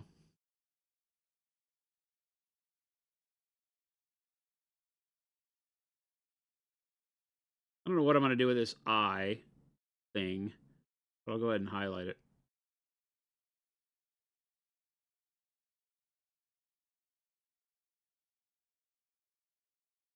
As if it were wood. I might come back and make that non-metallic metal, some sort of steel or gold or something like that, as it's like an orb embedded in his head or something. A lot of times when I'm painting, I will just kind of go with the path of least resistance first and paint something as if it's exactly what I'm painting at the time. Like in this case, wood for that eye or whatever. And then later on, come back and repaint it to another color rather than trying to have everything perfectly planned out from the get-go. I'm not a planner, chat. I'm not a planner. I just paint the stuff. The model speaks to me.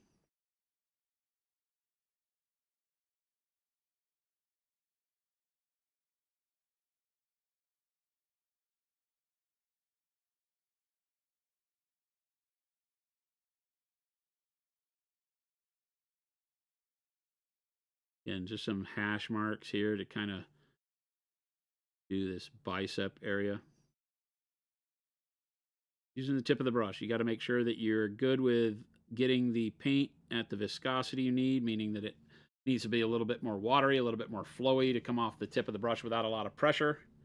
Otherwise, you wind up having to push too hard on the brush. You can't keep a thin line. When you push hard, it'll flatten the brush out and make the line a lot thicker. So if you want very thin lines, but you want to be able to see them, then you need to make your paint runnier, but not so runny that it pools up and flows across the model surface. So you're always playing that game of flow in order to make it work.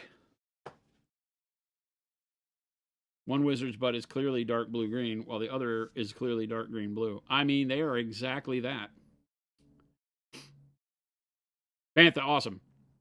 Your LGS said they got the call about the secret sauces. Excited to hear more and get them in hand. Ooh, loots. I really like these trees. They're awesome. There's 3 of them in a unit, and they're just freaking great. You can hear the sound. They'd be like, ooh.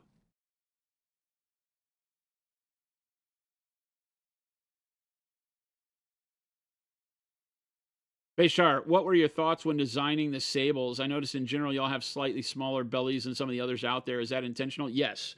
The reason is that when you go to, let me see if I can have a model here where I could do this on. Just one of these guys is fine, right? So whenever you're going to do, it doesn't really have a straight, oh, does it? Yeah, like maybe here. We do a lot of edge highlighting with models, right?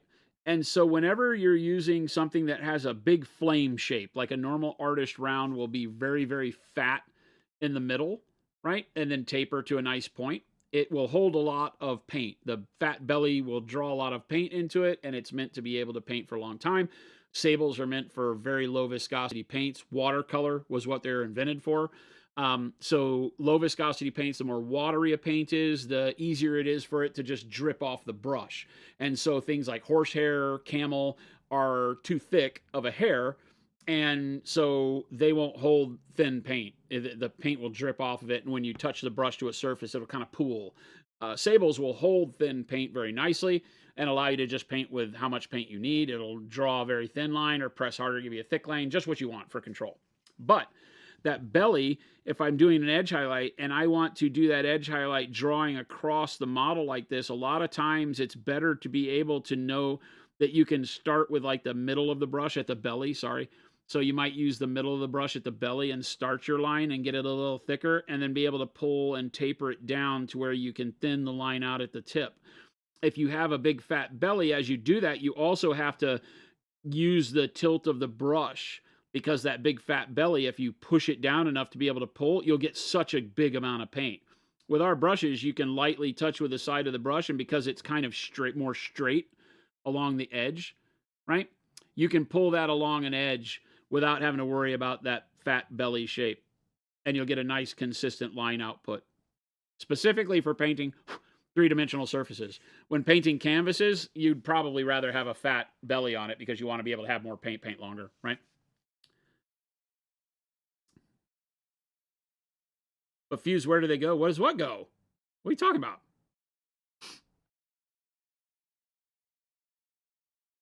Paint it like a Pokeball?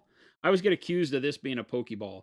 My skull on my left hand. Everybody, like, I had my hand out the window of the car when Jen and I were driving around, and somebody goes, "Oh, really cool Pokeball." I was like, "What are you talking about?"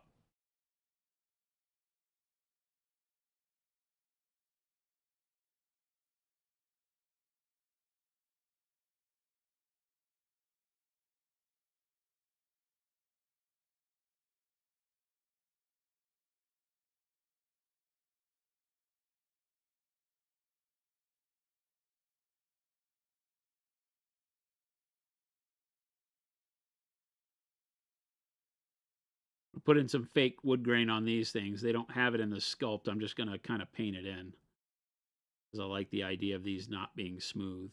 Doesn't make sense to me.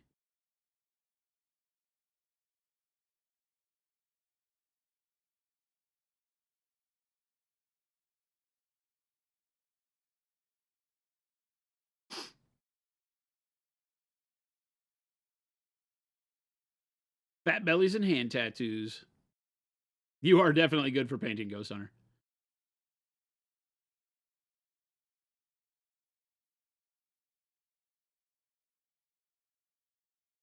Vishtar, yeah. Having a thinner brush means that with a larger amount of paint, you can get into playing that, what would we call it? The ability to play operation a little bit easier, get into like a tight hole without banging the side of the brush on the walls of it, but still have a brush that holds enough paint to get in here and do like multiple lines if you need to and highlight in there. So yeah, I'm a firm believer that 3-dimensional surfaces need a brush that paints a little bit differently than 2-dimensional. Obviously on canvas, you're not using a whole lot of brushes that are this small either anyway. So there's a lot of differences, but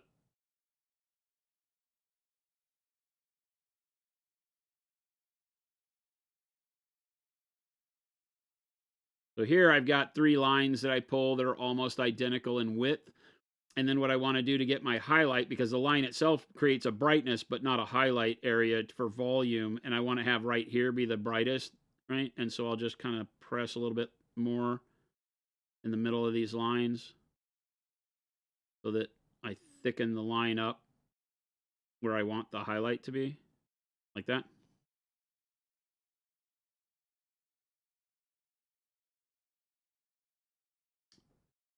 You can still vary your line weight very easily. Just go over the line twice. Sometimes you can do, if you have the area where you can pull it, you can press lightly.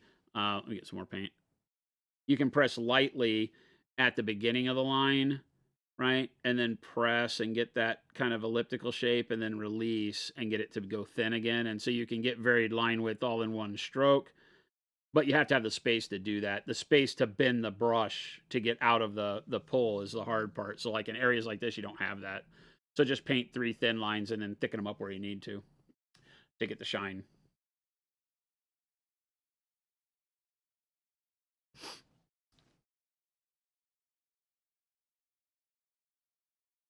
Been watching for a bit, just waiting to see some pop out of that model. I mean, it's coming. It's slowly getting there through all of this, right? We've got a good amount of. I use royal purple shadows and such, but I'm working bottom to top as opposed to top to bottom, so we have a lot of dullness in this area still. So yeah, for sure. And this is just my first line of thinking with highlights on the wood. I'm not going super bright on this first layer. Khaki's a bright color compared to everything else that's on here, but it allows me to go brighter with the leaves, right? Because the leaves will be more waxy, have a lot more reflective nature to them. So I won't go too bright on the wood right out of the gates. I have got like this weird texture from the dry brush that I really like here. So I'm going to create again some false grain on this eye socket thing, give it some cool look here, hopefully.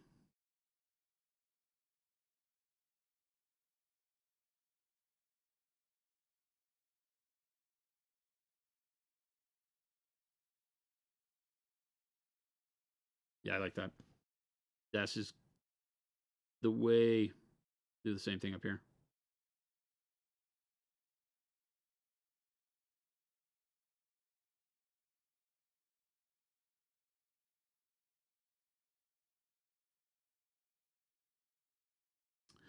A lot of times I work up my values and volumes very, very slowly so I can get a feel for what the model really wants to be contrast wise, right?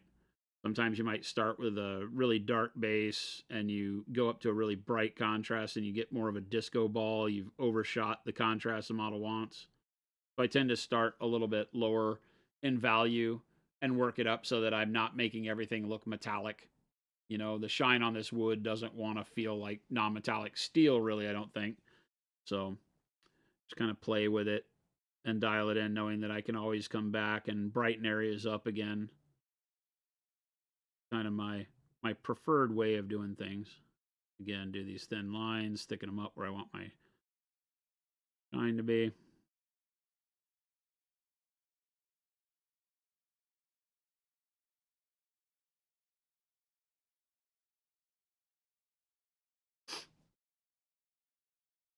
Spoke previously about working inside out on a model, but I rarely see people do eyeballs and iris doesn't really apply to this model since the eye is so big. Yeah, when you paint a model where the eye is a focus, like if it's a big enough scale that the eye matters, painting the eye first and then the face around the eye is the way to do it, especially on busts, things where you're going to do detailed reflection on the iris and the sclera.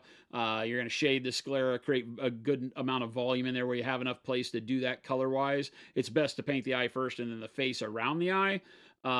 It's harder to do that on small scale because you're not really spending a lot of time on the eye either, but it is still easy. And I teach a way of painting eyes that means that you can be very messy with the eyeball. It looks really cartoony when you paint it on, and then you paint the face around and cut the eye back in, we call it, with the flesh tones. Makes it super simple even on like Space Marines. It's easy to forget though, because a lot of times you go, ooh, flesh tones, and you just start putting flesh tone on the model, and by the time you're done, you're like, oh man, I gotta paint the eye. And that can be a little rough. Oh, show.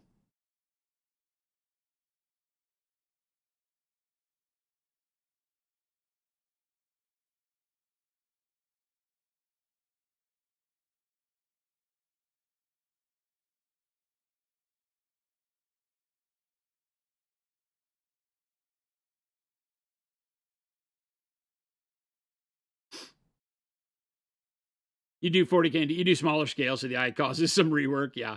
Yeah, do I have anything here? I don't really. I don't have a lot of models that have a lot of scale to them, but we can even use something like the Crone.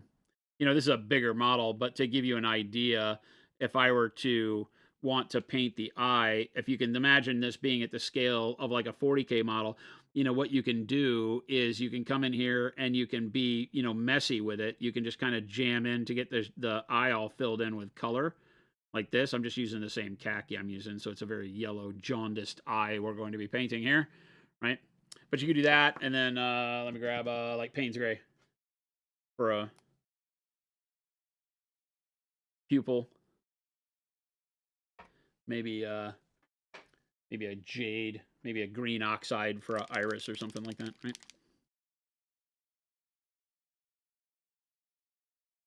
Oh, we won't do. I'm talking about scale. Sorry, I'm starting to treat it like it's a bust. We'll just do the Payne's Gray. So grab like a black brown or a Payne's Gray or something, and when you do it on your model, let's say we wanted her looking cockeyed at us, like giving this side glance. So I would just paint a line that goes right through the eye like this, right? And you're like, oh my god, what the hell? And then on that one, right, this eye's big enough that it's going to look kooky if I don't cut the iris back in. So I could come back in with the, oh, it's really wet. Forget it. Then we'll grab some skin tone. Let's get burnt umber. So you basically just put a swath of color across the sclera. It doesn't matter if it goes on the cheeks and whatever. And then you draw a vertical line through the sclera where you want the iris and the pupil, because that's the hardest part. A lot of times you're like doing this thing where you're trying to get in there and go doot, and dot the eye. Well, rather than do that, paint it like this. You have to imagine this at scale. This is too big, so this is going to look all funky. But imagine this on a D&D figure. And then when you go in to paint your face, right, you're basically cutting in the eye, and you're doing the easier part, which is putting the skin tone where it goes, right? That's a lot easier to get that line right. I'm wet blending with my Payne's Gray because I put too much on there. But you get the idea. And so if you continue to do this, then it makes it easier to get the shape of the eye cut in. And you'll wind up with, the bulk of your eye painted. Now, obviously on this scale, that line doesn't really reflect a pupil because this eye is big enough that we have detail. But hopefully you can see how you can use this at scale, and on a Space Marine or, a D&D cleric, this is going to easily look like all you need. Just make sure that your line for your iris is thick enough to fill the eye up the way you need it. And then you don't ever have to go in and play the pin the tail on the donkey game of getting that pupil right in the right spot, right? You just cut it back in, and at D&D level, that would be perfect. Like I said, for this model, you would have to go back in and cut it and round out the iris and such. But that's an age-old way of doing 1/35 scale heads, is that you just paint the eye first and you just do a big blob of whatever sclera color you want. Just don't use white, usually ivory or something like that. And then do the vertical line for the pupil and then cut it in with your flesh tone. That'll make every eye you ever do super easy at that scale. Now, bigger that you go, the more detail you have to get.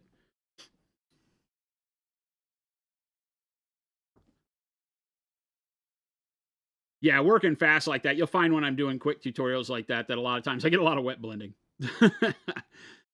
Because I'm putting paint on too quick. But you let that dry and you don't get all that blend and nastiness out of it.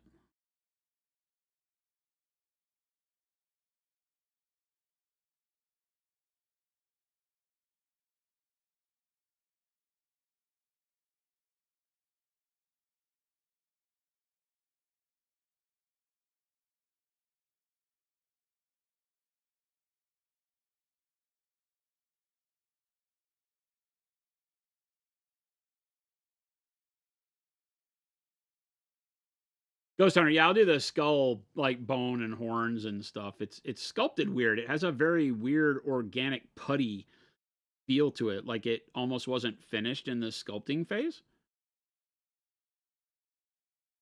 Or maybe because these guys are molding organics, maybe it's sucking the skull into its being. I don't know. It's very soft, is what I mean. The skull doesn't have a whole lot of definition to it, so it feels very quickly sculpted.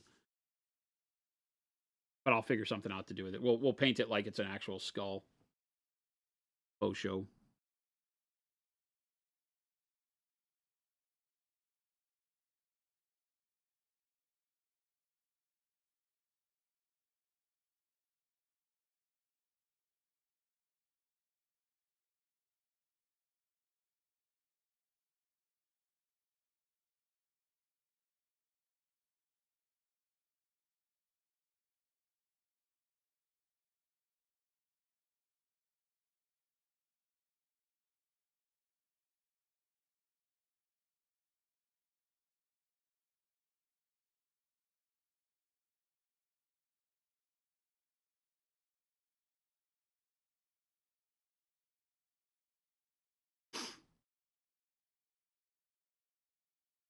Clip that or timestamp it for Chris to make a video. I think we have a better one that he's captured before where I've actually done it at right timing so that it looks good. He has so much material that he and Ryan have to get through because we capture so much on the stream. You can imagine that no one human being can edit all that in a timely fashion. So Ryan's got job security. He'll be editing clips from this stream for a dozen years probably.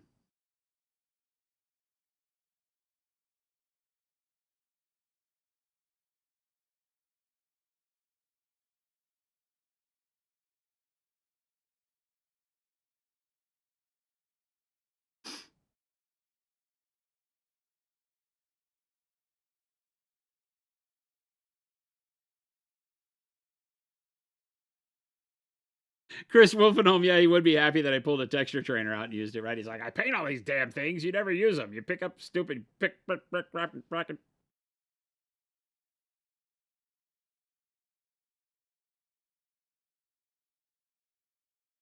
Texture trainers are beautiful for that. But the thing that gets you is when we're talking about something that's specific to scale, which eyes are very specific to scale kind of a process. I paint them completely different on the Crone there for really painting the eye versus painting a Space Marine eye. Totally different process. One of them feels more traditional, and the other one is that. You know, the other one is just slap a line through a bright spot, you know, a bright ellipse on the model, and call it a day. Because you have to determine like, what kind of time are you trying to spend, right? And what's the value added? You can paint a Space Marine size head really, really well. You know, you can do a very detailed eye. Put your magnifying glass on, go for it. Nothing wrong with that at all. But for most of us, when we're painting at that scale, you just don't want to have to fight it, right? You want it to look good. You don't want it to take you a million years to do it. And so you're looking for not a cheat code necessarily. We like to call it that. but something that is just a technique that will get you there. But also, you know, there's nothing that technique I just showed you that it prevents you from making the eye even more detailed. It just gets you started. It can be just as good of an eye as if you started it by painting, you know, very detailed elements. It just kind of is like airbrushing your base coats. It just gets you started.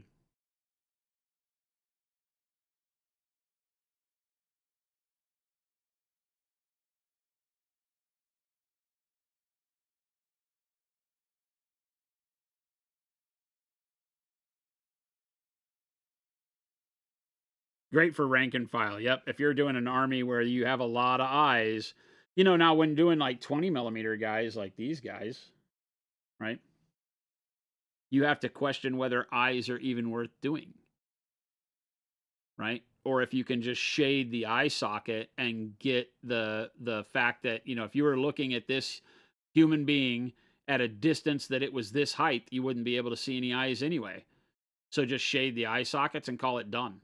It doesn't make it look like their eyes are closed until you're really digging in and looking at them super close. So you could, you know, you can paint at this level and not have to paint, you know, whites of their eyes at all.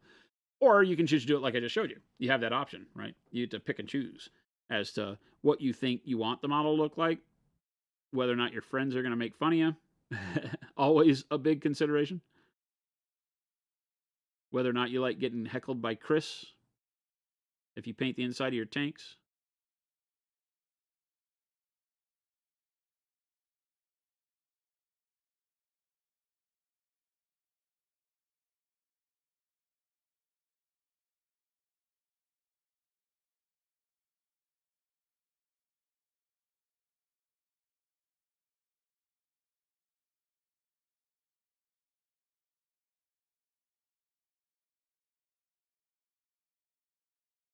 I love painting wood like this because you get to add your own texture. And if the sculpt is good, it has enough texture to guide you.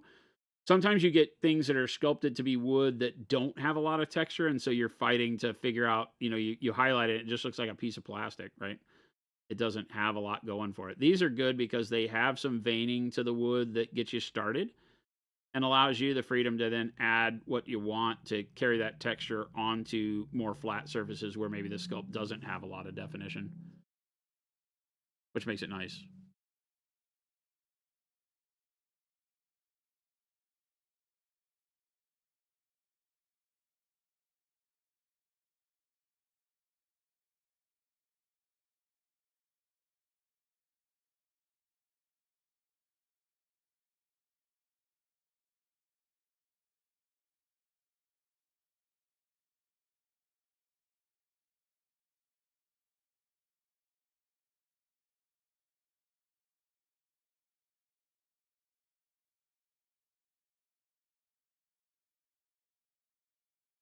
Always paying attention to what the paint is behaving like off my brush.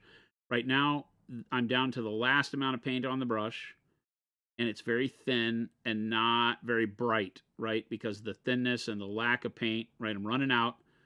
It's not very bright. So it allows me to do some very kind of limited texture here that isn't going to drive a lot of contrast, but might give me a lot of mid-tone texture in these flat areas here. Right. So always be paying attention to how the paint's acting as you paint with it. And it might not be what you want for the area you're painting. Maybe right then I really needed a brighter color to do an edge, but I notice it's not very bright, but I have another place I can move to the model and use the paint the way it is on the brush. It's less brightness, it's more thin. Oh, I could use that to glaze this other area real quick. So always be thinking in your head, what will the brush do for me right now? If it won't do what I'm wanting it to do, will it do something else without wasting the paint on it? And go and use that, because it might be too thick or too thin versus what you want, but there's a place on the model where that would be good. So never let yourself get bogged down in, crap, and then go rinse your brush out. Always be thinking.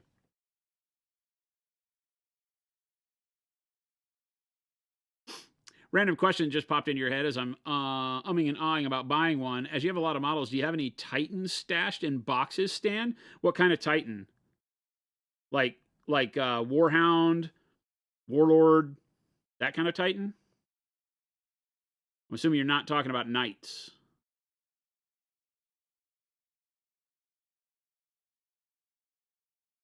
We just bought Chris a bunch of Knights. for his Knights of the Round Table. Any of the big ones. I have a Warhound Titan. But no, I don't have any other ones. My Warhound is a reproduction of the old, I'm not going to forget what the Forge World is called. It's not the Mars one. It's the Lucius pattern with the square body. The square upper chassis. Or upper hull. I like those better than the Mars pattern ones, for the most part. I used to have the old Lucius pattern Warhound. So I got another one. It's not a pile of shame if you're a retailer. I think it's called inventory, and you have to pay taxes on it. So you don't want to be the retailer, do you?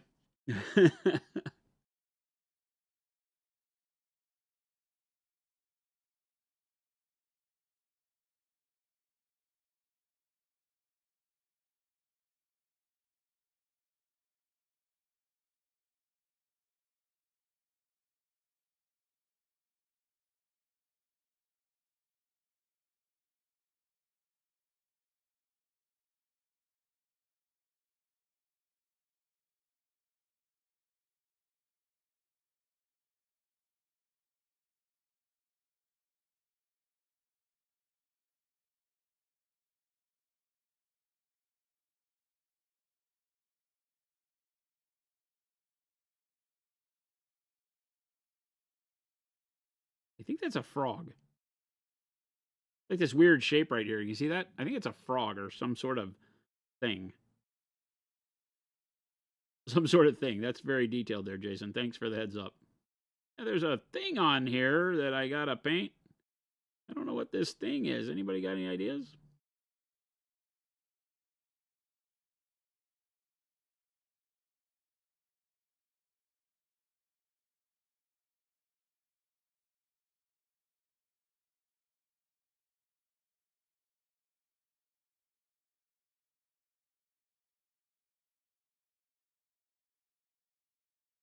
The illusion of respectability and not having a plastic crack problem. If this is what we're down to, that's hard decisions, right? Animal, vegetable, or mineral. I think it's animal. I can't tell though. Oh, it's another skull. Look. I don't know if you can tell or not. Am I going to get the camera right? It has eye sockets and a nose, and those are the spots where the horns would have been. So it's another skull. I would have painted that like a frog, right? Doesn't it look like a little frog head peeking around off of the top? Doesn't it? Can't you see that? Or like a lizard? Doesn't that look like a little lizard head? I guess it doesn't have any eyeballs in there. Like the eye sockets are concave, not convex.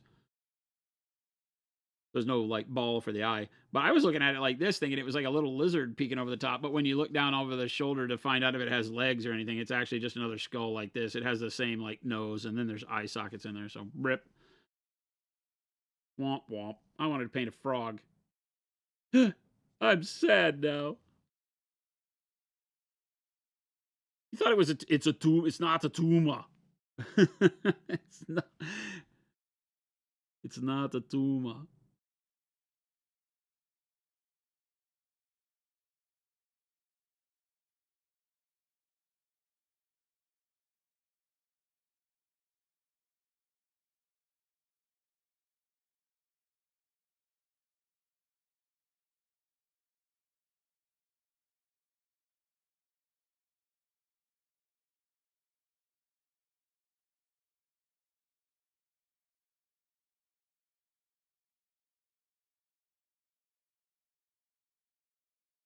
Paint some Croxagore. Oh, do you get little frogs with a lizardman? It has a spine, yeah.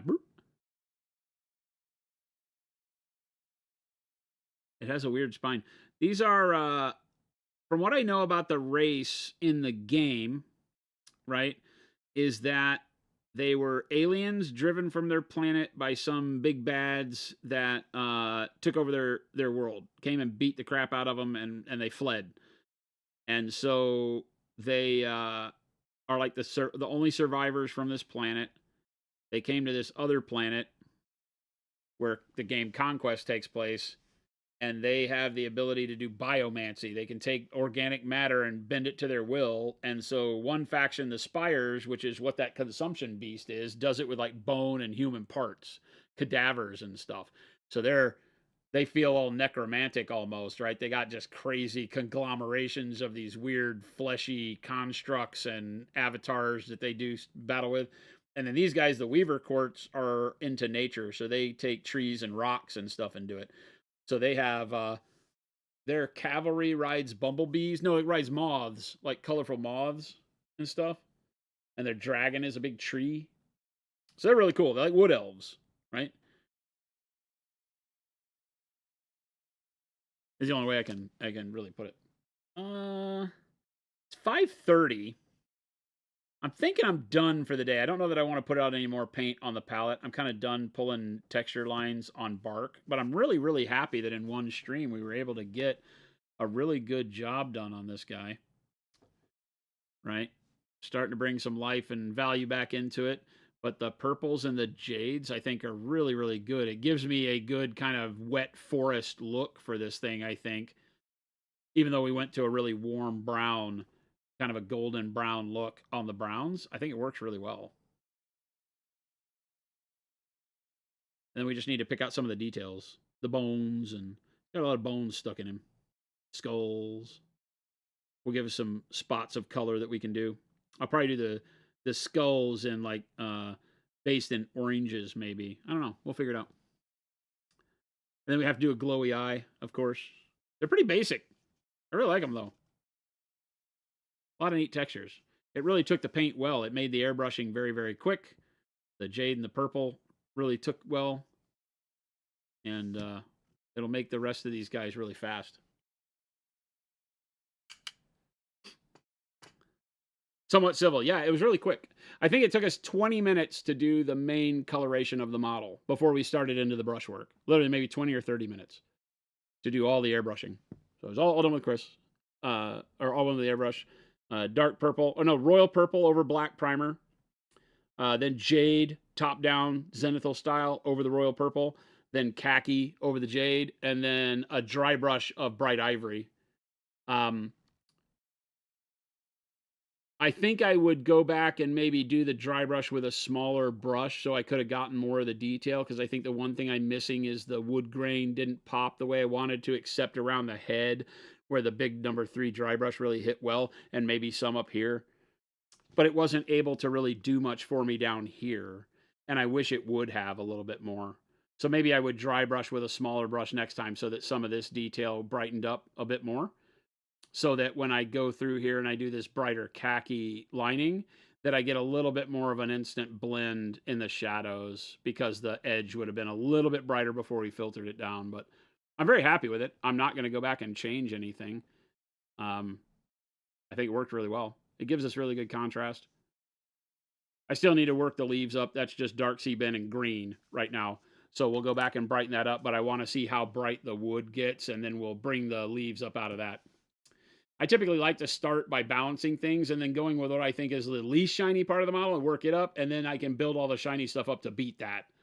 It's usually a good way to do it.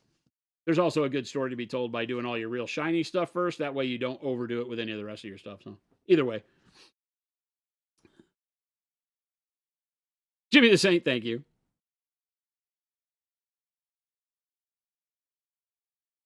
If you're looking at it from 3 feet away, how much wood grain are you really going to see? It is true that if it survives the 3-foot test, that the kind of contrast we're building up here will be perfect. You'll see all the vining and stuff like that. So always a good point. Again, it goes back to what do you want it to be? I'm always looking for it to be as much as it can with as little effort as you have to put out, right? That's really my intent.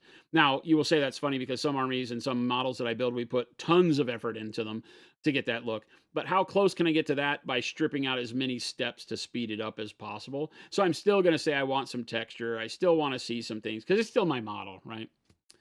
But we've been doing that with all of these. Some of these we've been doing with the speed paints, you know. I mean, even these guys, you know, we didn't spend any time at all on these guys, and they have really good contrast, right? They're going to look really good on the table, and they're all just done in very quick metallics with washes. You know, these are going to have super punch because of the way we did the red, right? The red just jumps off the table, and the rest of it's kind of doesn't even matter. But it was all very easy to paint, really quick skin workup. So I've been trying to go through on all these armies and just get a really good amount of initial contrast built up so that you can have a good visual on that 3 foot when you're playing with them, if you put them on the table or set them in a case. And then just work backwards from that. Build your contrast up and then push it, you know, into details as much as you feel like you have time for. Like I said, doing metallics on these guys speeds it up for me because my non-metallic would, you know, take me forever. But can still do some good work with, you know, volumes and highlighting on things like the fabric. So this is Dark Sea Ben and Faded Green. Yeah, it's Dark Sea Ben. It's like a green, right? Dark Sea Ben and Faded Green. It's it. 2 colors. 2 colors. Just super easy. Just using the Faded Green mixed with the Dark Sea Ben first, and then going back with Faded Green on top. So, you know, a couple of steps using 2 colors by blending them together, but it gives a really good contrast. It's a little too bright with the contrast, makes it a little bit too much of a shiny fabric, but I like that on small models, right? It makes it kind of satiny as opposed to rough cloth. But you could always go back and filter over something like this too if you wanted to darken it down and keep your contrast, keep all the details on there, which would still work kind of neat. Tons of ways to paint.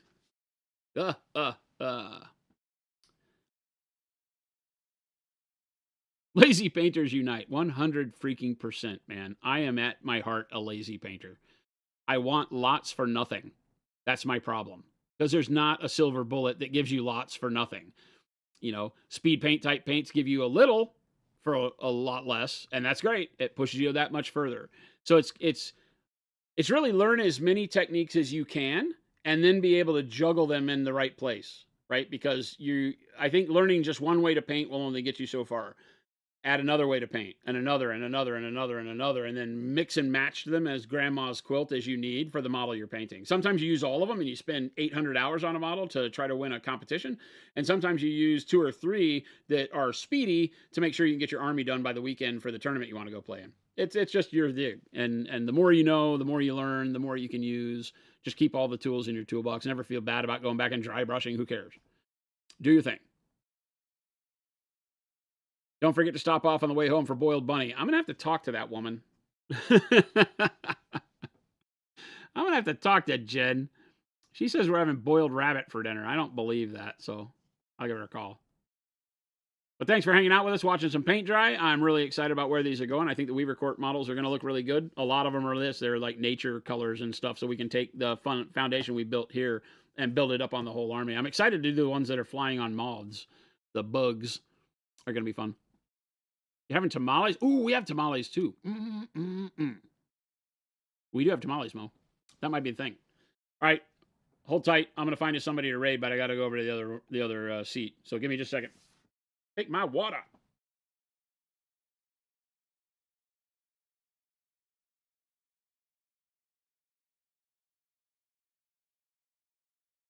Okay. Ready? Okay. The camera's off. You can't see me. I'm the disembodied voice of Jason. Ballistic Bailey says, thanks for showing us your wood. Oh, I mean, us wood. Sorry. Not enough wood jokes today, gang. Not enough wood jokes. How dare you? How dare you? How would you add physical texture to a model for a rust effect, or would you even bother and just use painted texture? Generally, I would use painted texture, but you could thin down something like our snow basing material. If you thin it down, it won't. There's a physical component to the snow basing material that makes it to where you can't make it any smaller, right? So the bumps in it won't shrink. But if you thin it out, the bumps will spread out, and you could paint that on a surface and get a really rusted surface. The same with the concrete. I can't remember if the concrete is the smoothest or the snow. I think the snow is. So if you take the snow and you thin it down and paint it on, you can get a really good rust texture. Remember that just because it says snow or earth or ground or whatever, you can do a lot more with it. You can use it for mud, texture and tank tracks and stuff like that and paint it whatever color you want. But for rust, it works really good. It actually does. We're coming out with a rust texture, so eventually you'll have one that you can buy from us. It's really cool. We're working on it right now. Ta-da! Everybody, thank you so much. Let me see if I can't bring up Twitch over here and make this thing work. Hang on. Who's streaming? Strimmer. Tell me who's streaming. No, but Pikmin. Is that it? Really? We got. We're rating Mr. Pikmin. All right. Here we go, chat. Show some love to Sinjin when we get over there. I don't know. Is he working on? Oh, he's working on the frame for the frameable. Ooh, perfect. He's doing Surviathan, our texture trainer frameable, and it looks like he's got the frame out and is doing some really cool texture and effects. He sculpted some tentacles and stuff. That'll be fun. All right, here we go, gang. I'm gonna start the raid. Shadao, thank you so much for hanging out with me. Oh, wait a minute. I think he uses zeros, doesn't he? Horror? All right, there we go. Raid is started. I will catch you back here tomorrow. Remember, we do this every Monday through Friday, 2 p.m. to 4 p.m. Monument Standard Time. Hit the follow button. Do it. See you later.